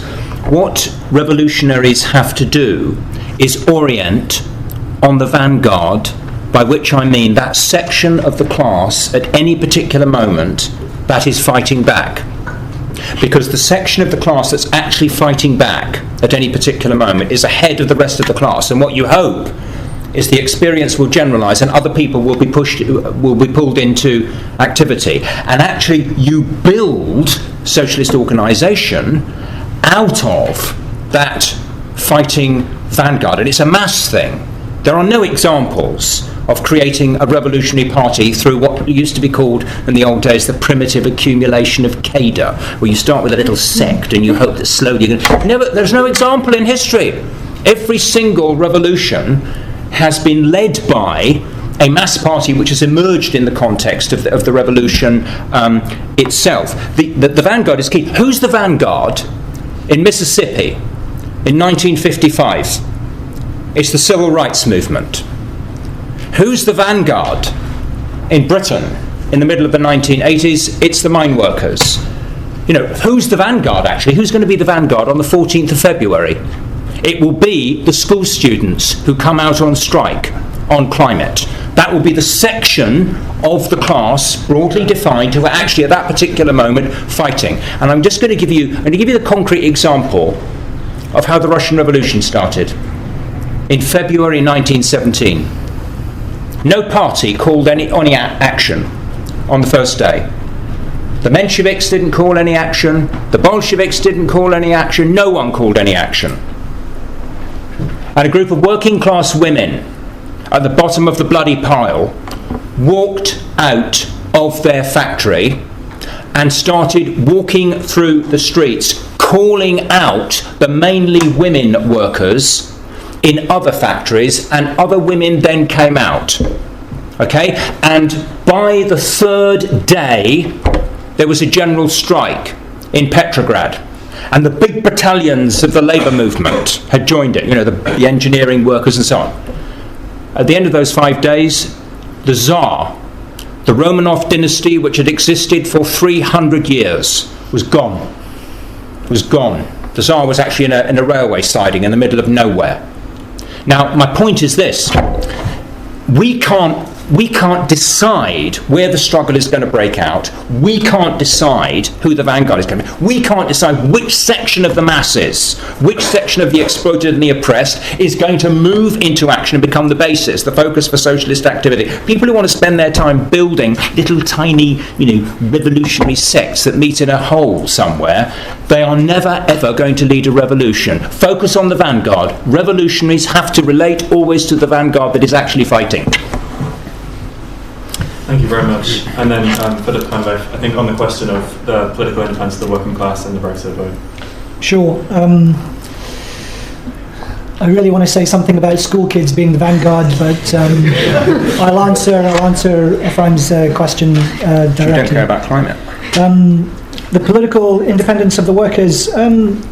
I suppose they're having broken through the red wall, so to speak. They have formalised the status of those constituencies as swing states rather than one-party states. So it's a degree of political independence. But there is no, as I've tried to stress, at least both in writing and in talking tonight, it's an electoral revolt. It's a ballot box revolt, and I wouldn't wish to suggest it's more than that. It's not going to be institutionalized in a resurgence of social organizations or civic organizations or trade union organization. But nonetheless, it still seems to me, speaking of vanguards, that those working class voters are further ahead than the rest of the British left because they've left the Labour Party behind. And in fact, it's the left who are left kind of in their wake, whereas they've stormed on ahead and are practically trying to directly and immediately improve their circumstances through the process of emancipating themselves from their traditional identities as Labour voters. By voting for Johnson. And that seems to me to be a positive thing. And if they can squeeze central government for direct and immediate improvements to their lives, and they get a greater sense of their political agency as a result, that also seems to me to be a good thing. But most importantly, it's their, again, just to stress, and I'll leave it here, is the political stubbornness and the will to have greater control over their circumstances, social and political and economic, that seems to me to be valuable and worth identifying and stressing for the rest of the left. Thank you very much. I took a hand over here. One of the things that Paul mentioned earlier on was seeing Johnson push towards a state capitalist mode of operation and that becoming a more dominant mode of operation internationally. That's something that's been talked about in other economic schools of thought for about 10 years, but I wasn't sure of. And I'm still not sure it's going to happen, but it would be just as easy to see a move towards another futile attempt towards free market engineering. But if that's the case, that is the mode that the left has to respond to. We've had everything in relation to neoliberalism and responding to that. We already know if that's what things are going to move towards, how the left has to move forwards with the framework of state capitalism in mind. What would any of you think about that as the framework? Is that beneficial? Is that impossible to go around? To me, it seems something we could very easily use to our advantage, but I'm curious. Okay, so the question is state capitalism coming?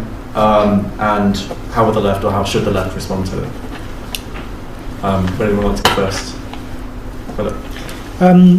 Sure. So I think it'll be a kind of ad hoc and uneven process, and there'll be disagreements and struggles along the way within the Tory party, between different groups of business elites, among capitalists. There'll be disagreement about what the best policy might be, and there'll be, I'm sure there'll be kind of a libertarian free market, old-fashioned neoliberal holdout against those policies. But I think the broad direction of travel is in that direction, if for nothing else, simply because it's necessary.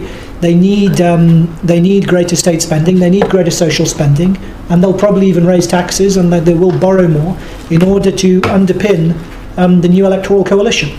So they need to maintain that electoral coalition. So political self-interest seems to have finally kicked in among the ruling class and among the Tory party, because it seemed to be absent for a good few years in the aftermath of the Brexit referendum. electoral self-interest has kicked in, and so it seems to me that will be the thing that will shape the logic of that political choice in Britain, at least. But I think it's a wider phenomenon. But the most important part of it, I think, is not so much direct policies, because state policies have always been, in the way in which the state has intervened and shaped markets has always been an important part of neoliberalism. I think it's more the fact it will be politically justified by reference to the state rather than justified by reference to privatisation and deregulation. And already that's evident with whether or not they're going to take over the failing Northern Rail franchise, for instance, and many other examples. So I think it's the shift the shift has already happened, and now it's a matter of it kind of playing out in an uneven way. And I think there is a trap for the left, which it will almost certainly fall into, is that it will be lured into thinking that the new kind of centre ground of state capitalism is its natural home, its natural kind of constituency, and also that it will benefit the left, when I think, and that will be a pitfall for seeing state capitalism as relatively progressive from neoliberalism. So it'll be a long time to shake neoliberalism, and then just as they've shaken it, they'll fall into the pitfall of effectively just giving voice to a new capitalist dispensation, rather than and accepting it and accommodating it as something progressive and beneficial and better than what came before, rather than making the case for socialism. Thank you very much. Would anyone else like to respond, or should we take another question? I think we'll take another question. I registered a hand over here. Sure. Yeah. So one of the themes that sort of come out in your discussion is one of confusion and contradiction. So we sort of heard how Johnson was able to confuse and to divide the working class before the Brexit vote, and how Corbyn confused and divided the Labour Party in its response to the referendum. My question is about theory. To what extent is the left, as it currently understands itself, able to resolve these confusions and contradictions practically, and to what extent does it need to revisit the tools that it has? So to what extent can the left resolve theoretical confusion? Sure. Yeah. So at the level of ideas, how do you think the left is dealing with these issues? Rita? What's kind of called to mind is so the transformed event, like a world transformed auxiliary thing, in which there was a panel about socialist economics, and there were 4 people all presenting very different ideas. I think there was Grace Blakely, some other people I cannot remember, but what was very striking about it is that there were 4 people, all their ideas were mutually incompatible, yet you would not have any sense that any of them disagreed with each other. And I think that is the central problem, particularly of the Labour Party left, in which there are a variety of tendencies at odds with each other, but no one is actually willing to go like, we actually disagree on this. No one is willing to identify divides or draw crass lines, or say, actually, my vision of what a socialist government should do, or what a socialist economic policy looks like, is completely contradictory to yours. And I think the only way you can actually achieve theoretical clarity is by a mass organisation that is willing to discuss and debate, even when it's embarrassing and awkward, even when it's like even if you have you need a mass organisation that's not afraid of a headline like the Labour Party has been taken over by communists. Another thing, another striking memory is the time where Young Labour Conference voted to abolish NATO, and there were lots of press requests, and I was on the Young Labour National Committee at the time, and everyone was like, no, we're just not going to say anything on NATO, and we're going to focus on our motion about, I can't remember, it was something really banal and uncontroversial about we all believe in equality or something, and it was just like, you cannot resolve confusion if you are not willing to be honest. You cannot resolve confusion if you are not willing to have a disagreement. You cannot resolve confusion if you are not willing to tolerate splits. I think that is fundamental, and I think the only way we can actually resolve theoretical confusion going forward is by having a culture in the socialist left, particularly the Labour Party oriented one, as that's most familiar, in which we have divisive disagreements, in which we have militant disagreements, in which we have disagreements that force people to go off in different directions because that is what the conclusions of their arguments demand. Thank you. Would you like to respond?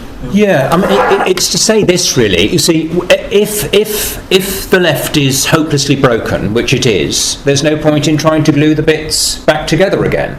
You have to recognise that it is. The differences are absolutely fundamental, and you have to build new organisation.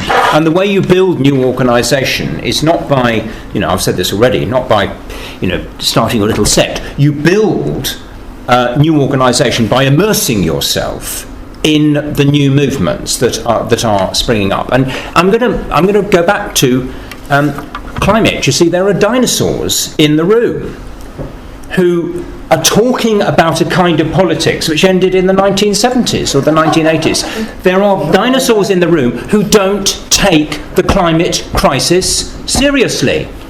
And there are millions and millions and millions of young people going onto the streets. Actually, if you look at the numbers of people who are active on this question, it is the biggest mass movement in world history, bar none, because of the sheer numbers of people who are being mobilised by this, and in fact, not just protesting, but already taking direct action. When the school kids walk out, they are taking direct action. They're basically saying to their teachers, fuck off. We're going to go on strike. That's what's happening. When these don't keep interrupting. You can come back in a minute. This is a new mass movement of young people. That's what serious socialist politics in the future has to relate to. And you build new organisations out of that on the basis of ideas. And a lot of the ideas that I have heard this evening will build nothing. You can't build anything on the basis of the kind of politics which we have heard from Philip. You cannot build a mass movement of young people who are idealistic and want to fight and are internationalist and instinctively anti-racist and instinctively anti-sexist and instinctively thinking about the planet as a whole. If you orient on sun reading racist voters in Blythe Valley, and that's your focus, that's the focus of your politics, you're fucked. Thank you very much. I think because of time constraints, we'll take another question. I will push back the time about 10-15 minutes since we started late. I registered a question from the front earlier. Yes, thank you to everyone for contribution so far. I wanted to ask about reformism because it's come up a couple of times as a kind of criticism of the Labour Party. But I suppose I have a question, which is whether we've heard I think both Helen and Rita advocate that for socialist reforms or socialist policies within the Labour Party, but I'm not quite clear what that means if this is in the absence of the goal for socialism. I mean, Rosa Luxemburg was critiquing Bernstein in the early 20th century for his statement that advocating reformism, the movement is everything, the goal is nothing. So I think I just want to hear from all speakers how they understand reformism. From Neil as well, you're saying immerse yourselves in the movement as the way that socialists should sort of behave in the present. How do you do that if you don't have a clear goal in mind? And I think also for Phil, just the relationship between goal and reforms in the present. If we're entering a new stage of capitalism, what reforms should socialists be making? Is it possible to make socialist reforms in the present in the absence of a political organisation, an independent political organisation for socialism? Thank you very much. I think this question does also tie into the question of theoretical clarity and how to organise around ideas. So how do we understand reformism? That's about it, Rita. I'm going to open with a little quote from Anton Pannekerk from an article he wrote in 1908 that's called There Are Reforms and There Are Reforms. And he goes, What distinguishes revolution from what is today called social reform? Its steps. The revolution is a series of profound and decisive reforms. Where does this decisive character come from? It comes from the class that accomplishes them. In fighting for reform, the working class develops and makes itself strong. It ends by conquering political power.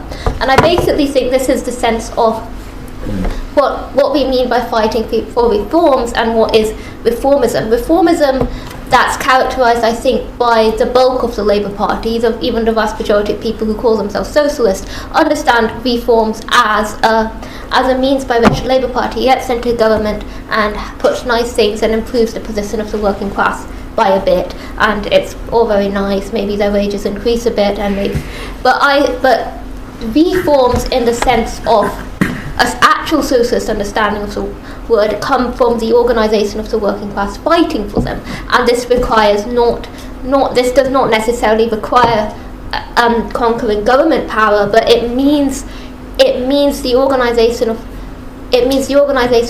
the working class in communities and in workplaces, and in even pushing a bourgeois government into adopting a reform. It comes from that fighting character. It comes from the working class gaining the capacity to fight, and this is what differentiates basically the reforms of socialists to the reforms of state of like progressive capitalists, I guess. So I guess how you as a socialist in the Labour Party talk about socialist reforms, it's differentiated by who do you think is going to carry them out and win them, and also who do you think, or basically, do you see them as, okay, these are going to improve the condition of the working class in capitalist society, or this is a measure that by fighting for it, we improve the capacity of the working class to conquer political power, and that's how I see the. But in the Labour Party, how does that make sense? I think it makes sense if you I say if you look at it, I guess the difference is that if you had, for example, the campaign for a living wage as campaigned for by trade unionists as a base of the Labour Party, that has been done by essentially trying to unionise restaurants and so on. Like my friend took a job at Cockle and nearly got a wildcat strike going. It was extremely impressive.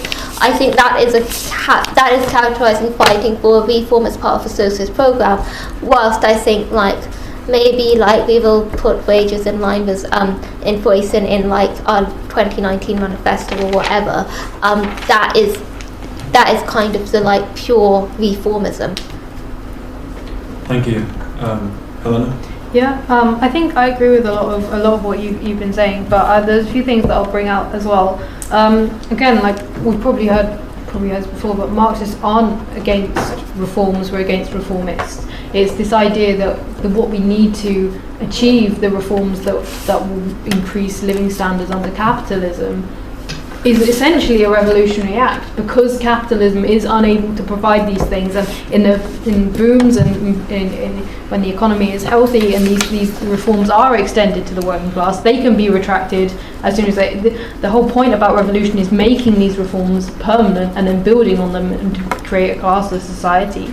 And I think when Trotsky talked about transitional demands, he wrote the transitional program, the point of this was to say that the things that we should be demanding within the labour movement, as people who understand class struggle, and this should be things that raise people's consciousness. There are certain kinds of reforms that when you implement them, do not, extend class struggle. So, for example, nationalisation in and of itself, it kind of relates back to an earlier point about state capitalism. The state can use nationalisation to prop up capitalism. It has done that for 100 years more. That's the role of the state, and it can do that through nationalisation. What our demand shouldn't be is nationalisation in and of itself. It should be nationalisation under democratic workers' control. And that is a demand that does raise consciousness, I think, amongst working people. It says it raises the possibilities of what we could do, and it raises expectations. And I think that's the point you need to make about reforms. Reforms shouldn't be just simply making the system tick along nicely. That's what capitalists do. That's what Keynesianism does. Is about keeping the system going. What these reforms should do is raise the consciousness of workers, raise the sights of the workers, and make sure that people can see, because we're not accelerationists. We don't think making things bad produces socialist revolutions as such. It is when people see that working class power, as you were kind of outlining, when people see that working class power can win them, the shorter working day, the weekend, all of these things, when people have seen and can show, feel the power that they have as workers, that is how class consciousness grows. I think that would be my point. Thank you very much. Yes, I agree with that, and I'd say this, that there's a false dichotomy, I think, between revolution and reform. The workers are not revolutionary until the moment of revolution. The workers fight for reforms right up to the moment of revolution, which is why the Bolsheviks, when they were about to launch the October insurrection, what did the Bolsheviks say? They said, peace, bread, land. It was very simple. Peace is a reformist demand. We want to end the war. Bread is a reformist demand. We want the bread shops full so the workers can eat. Land is a reformist demand. We want the peasants to be given the landlord's estates. Peace, bread, land. How do we get it? The other slogan was equally important. The other slogan was all power to the Soviets. All power to the mass democratic participatory assemblies which existed at that moment in time. And lo and behold, the insurrection is organised, it's voted on. Hundreds of thousands of workers in mass meetings vote in support of the resolution, all power to the Soviets, and they authorise their representatives to carry out the October Revolution, and they wake up the day after the insurrection and they realise that the working class has power. The state, the Tsarist state, has been completely smashed. Bourgeois parliamentary democracy is gone. The only authority inside Russia after the October Revolution are the Soviets, the mass democratic participatory assemblies. Now, my point is, we fetishise this distinction between reform and revolution because we're absolutely obsessed about it.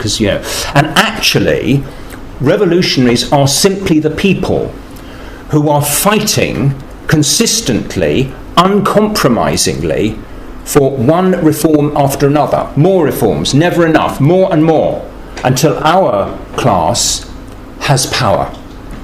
And that's at that moment when the class is ready to literally take power. It's not a party taking over. The Bolsheviks didn't do the October Revolution. It was done by the Soviets. It was done by the mass democratic assemblies of the workers. That moment when the workers themselves, in their hundreds of thousands in the case of Petrograd, take over control and start running it. How within the Labour Party has the left been making? Well, the Labour Party will never do that.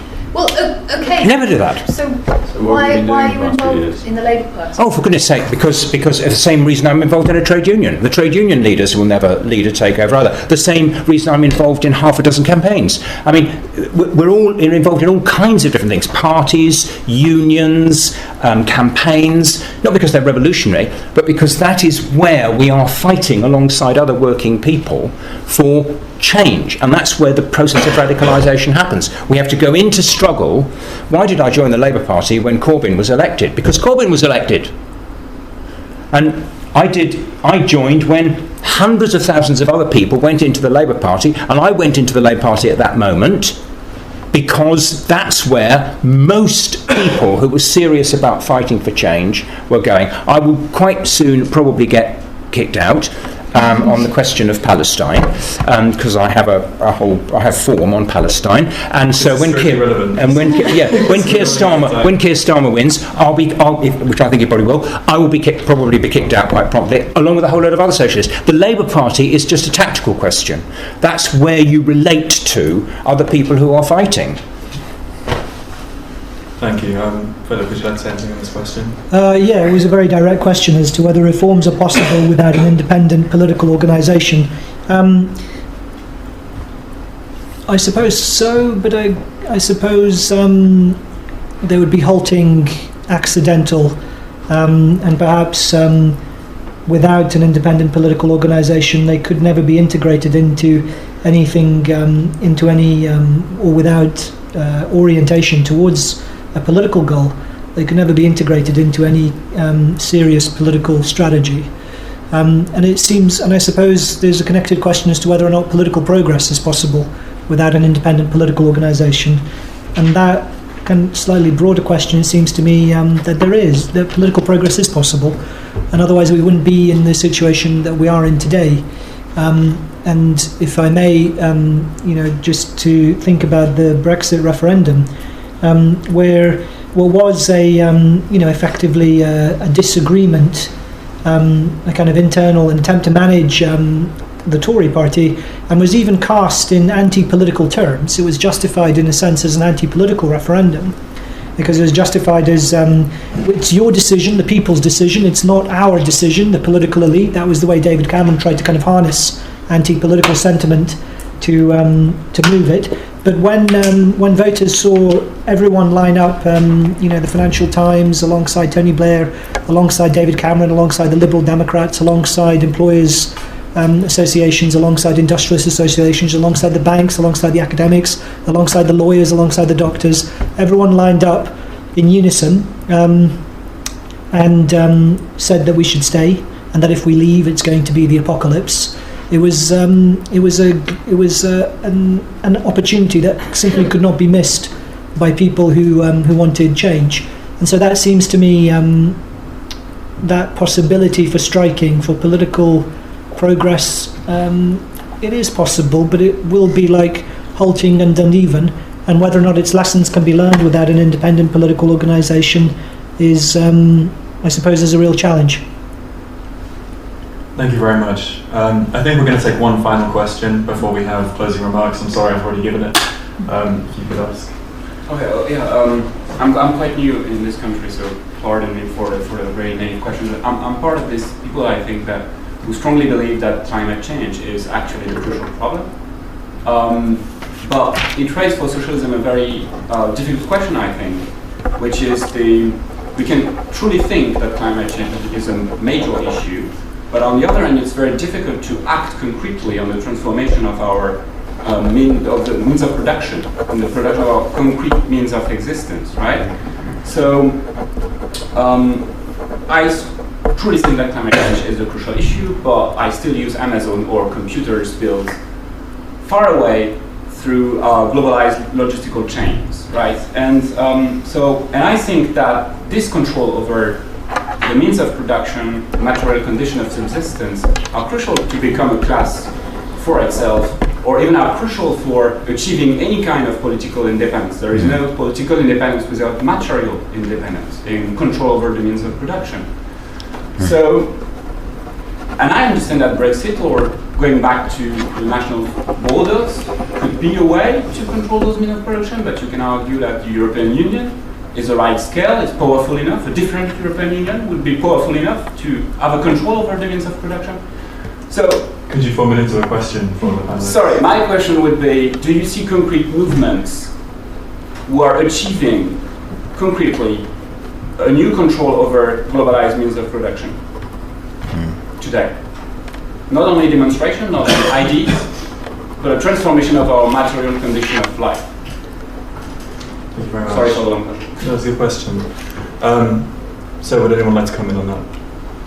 And you can tie your closing remarks into it if you wish to do so. Helena, would you like to go first? Yeah, I think as someone who has been along to a lot of the climate strikes, I think participated in that, and I also study environment and development here at LSE, so I do study a lot of like the approaches that environmental movements have historically taken to sort of questions of class. And I think what we've seen with the development of the climate strikes is a transformation of class consciousness about the environment. I think that's undeniable. I think the idea of a strike itself is obviously a socialist idea, the withdrawal of labour, but students will not be the vanguard of a revolution, and they never will be. Like the mass movements that you've seen about the environment reflect a very deep and profound anger, I think, about the way things are heading, but they're not inseparable from all of the other things. And it was a catalyst, I think what Greta Thunberg did, and the development of school strikes have been obviously something that has responded to a very deeply held anger. But I don't think they in and of themselves provide something different to any other kind of like expressions of anger.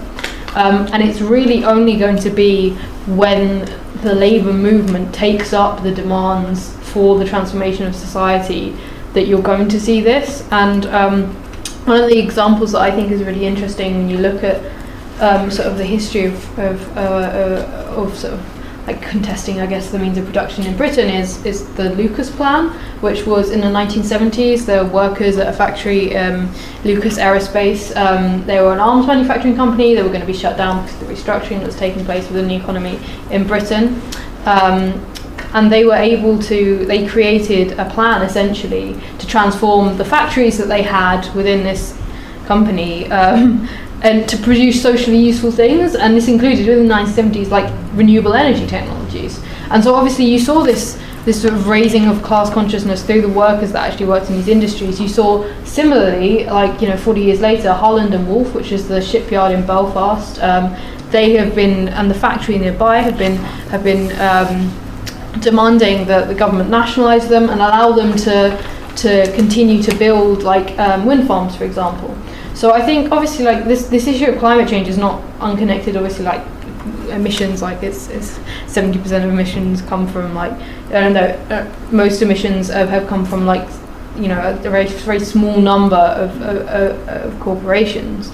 But the way that we transform society and ownership of the means of production will be through sort of democratic workers' control of these factories. Most workers that are working in the kind of industries that we need to transform don't want to work in like oil rigs and stuff. These aren't places with good working conditions. And most people, in fact, who if the economy was under democratic control, would not want the kind of like the pollutant economy that we currently have. And that's I suppose what I would say in response to that. I think the climate strike movement is incredibly inspiring, and I think it needs to be taken up as part of a broader socialist coalition, because I don't like students are obviously very militant and obviously able to get out on the streets a lot, but they aren't able to, they don't have the same, the reason we don't talk about the working class because we fetishize workers. We talk about the working class because they have power in society, they have control over production, they are integral to it, and they understand how to plan it. And that's what sorry to stop you, I'll just say that I'll give you maybe a minute more if you want to work in closing remarks to the panel in a whole. Yeah, I can do that. I think this has been quite productive, and I think to a certain degree there's been a agreement among us, which is obviously the necessity for socialist ideas, and that should be something that we take forward. Nothing fundamentally has changed about capitalism that means that the ideas laid down by Marx and Engels and Lenin and Trotsky and Luxemburg have become outdated. I think we need to stick to that. I think we've talked about the importance of education. We need to bring that forward within the Labour Party, but I don't think we can afford to be pessimistic. I don't think the future is set in stone. The world is changing and twisting in so many different ways. We don't even take for granted this Conservative government's going to last for 5 years.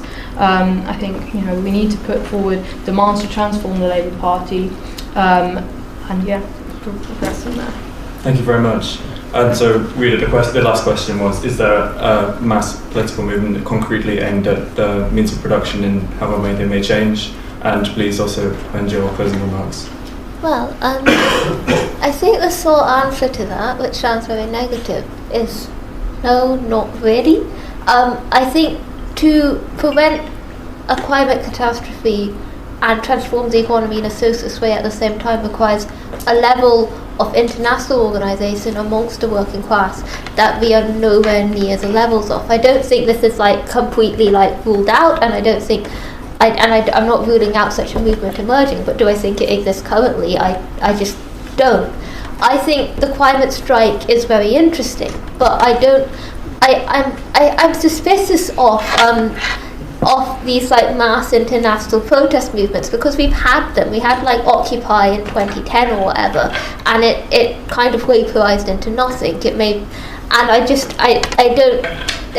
It's not necessarily inherent that just because lots of people get out on the streets, particularly when most of these people exercise no industrial leverage or don't work in like strategically useful industries, it's just not at all a given that if loads of people get out on the streets, they're actually going to somehow end capitalism someday. And I think on that point though, I think the climate strikes are very interesting because you do have a substantial bunch of school students who, like, I agree with Helena that they are not going to be a vanguard. They don't have the capacity to be a vanguard because of their social position. Like, school kids walking out is really great and inspiring, but it also doesn't really disrupt capital in any way whatsoever.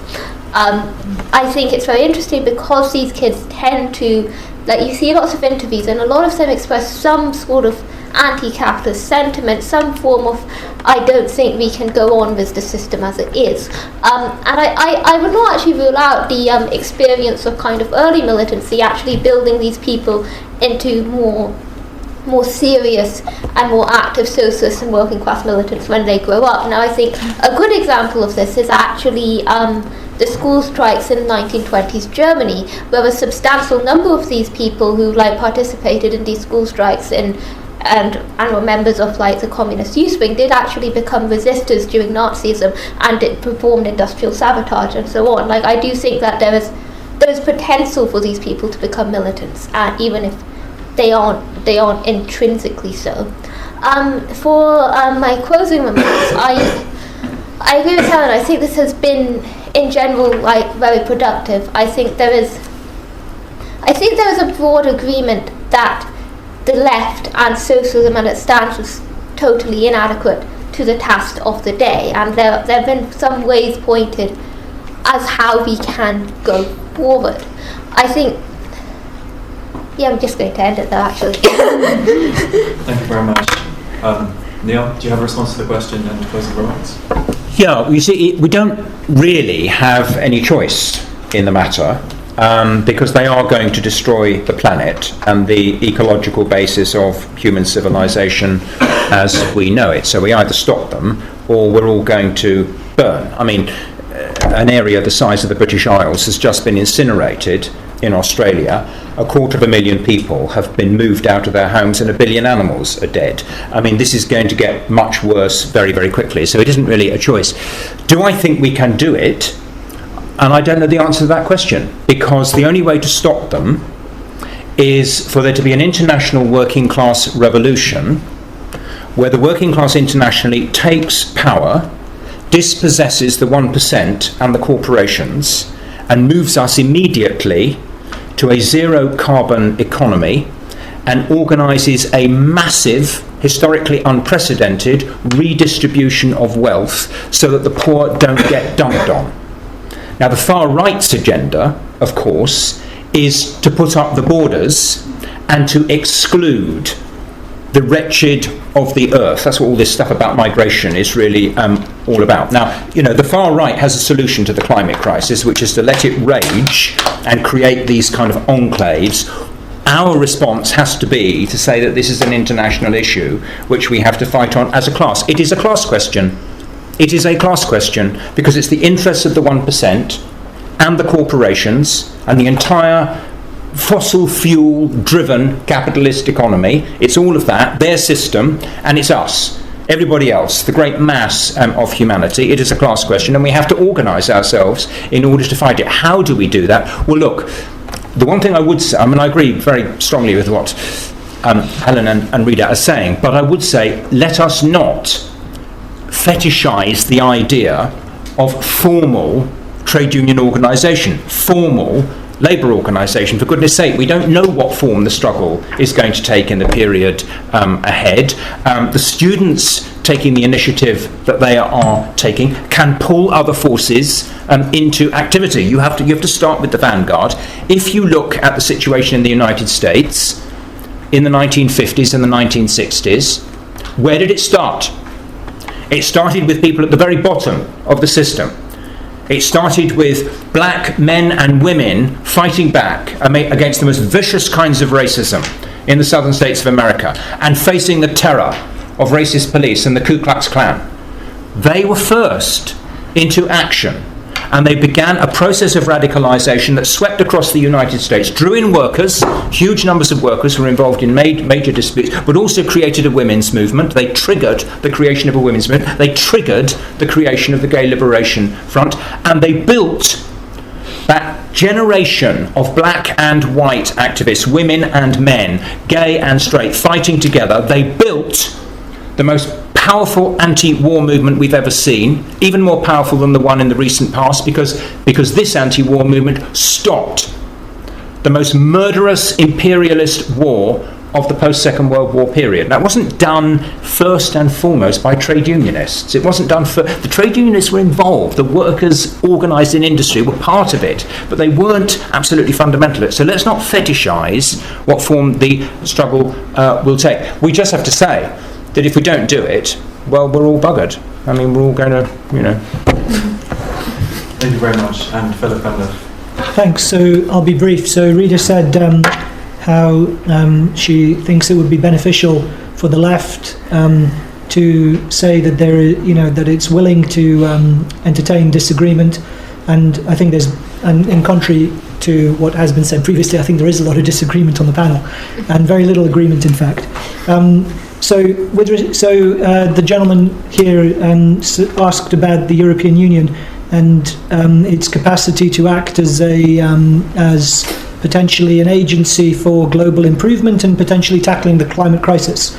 And Neil said that there can't be socialism in one country, and I agree on that. And it's equally true that there can't be socialism in one continent either.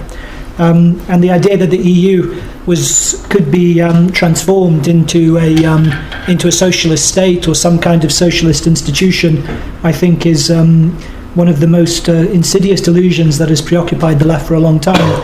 And that the EU, from its very inception right back to this coal and steel community, was intended to be to insulate itself from public accountability and political democratic pressure. So, by its very structure and functioning, right from its inception, it's designed to be remote from democratic accountability and from popular will. So there is no possibility for the EU to be seized for for any kind of broader socialist transformation. And in fact, I'd say the EU exemplifies the kind of enclave thinking, the kind of dystopian enclave thinking that Neil has said is the project of the far right. That already is the European Union, with their barbed wire borders and the people that they've sent to the bottom of the Mediterranean repeatedly. Thousands, tens of thousands of people have died on the bloody borders of the EU. That enclave isn't the dystopian future, it already is there, and it is the European Union. So finally, with respect to climate change, I think climate change is eminently solvable within the confines of capitalism, and that's the Green New Deal. And I think it's it's not. I don't even think it's that complicated. If the political will is there among capitalist states, and it might materialise over the next few years, I think they can fairly quickly resolve the challenges posed by the climate crisis, and they already have the tools and the technology, because that's essentially nuclear power.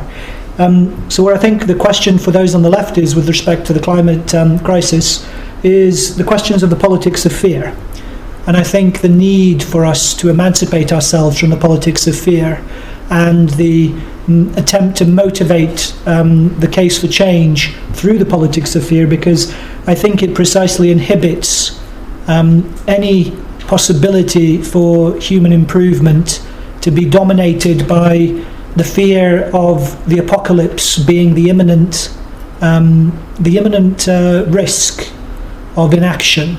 And I think that politics of fear has to be renounced if there's to be any possibility for conscious human improvement and for a viable left-wing politics.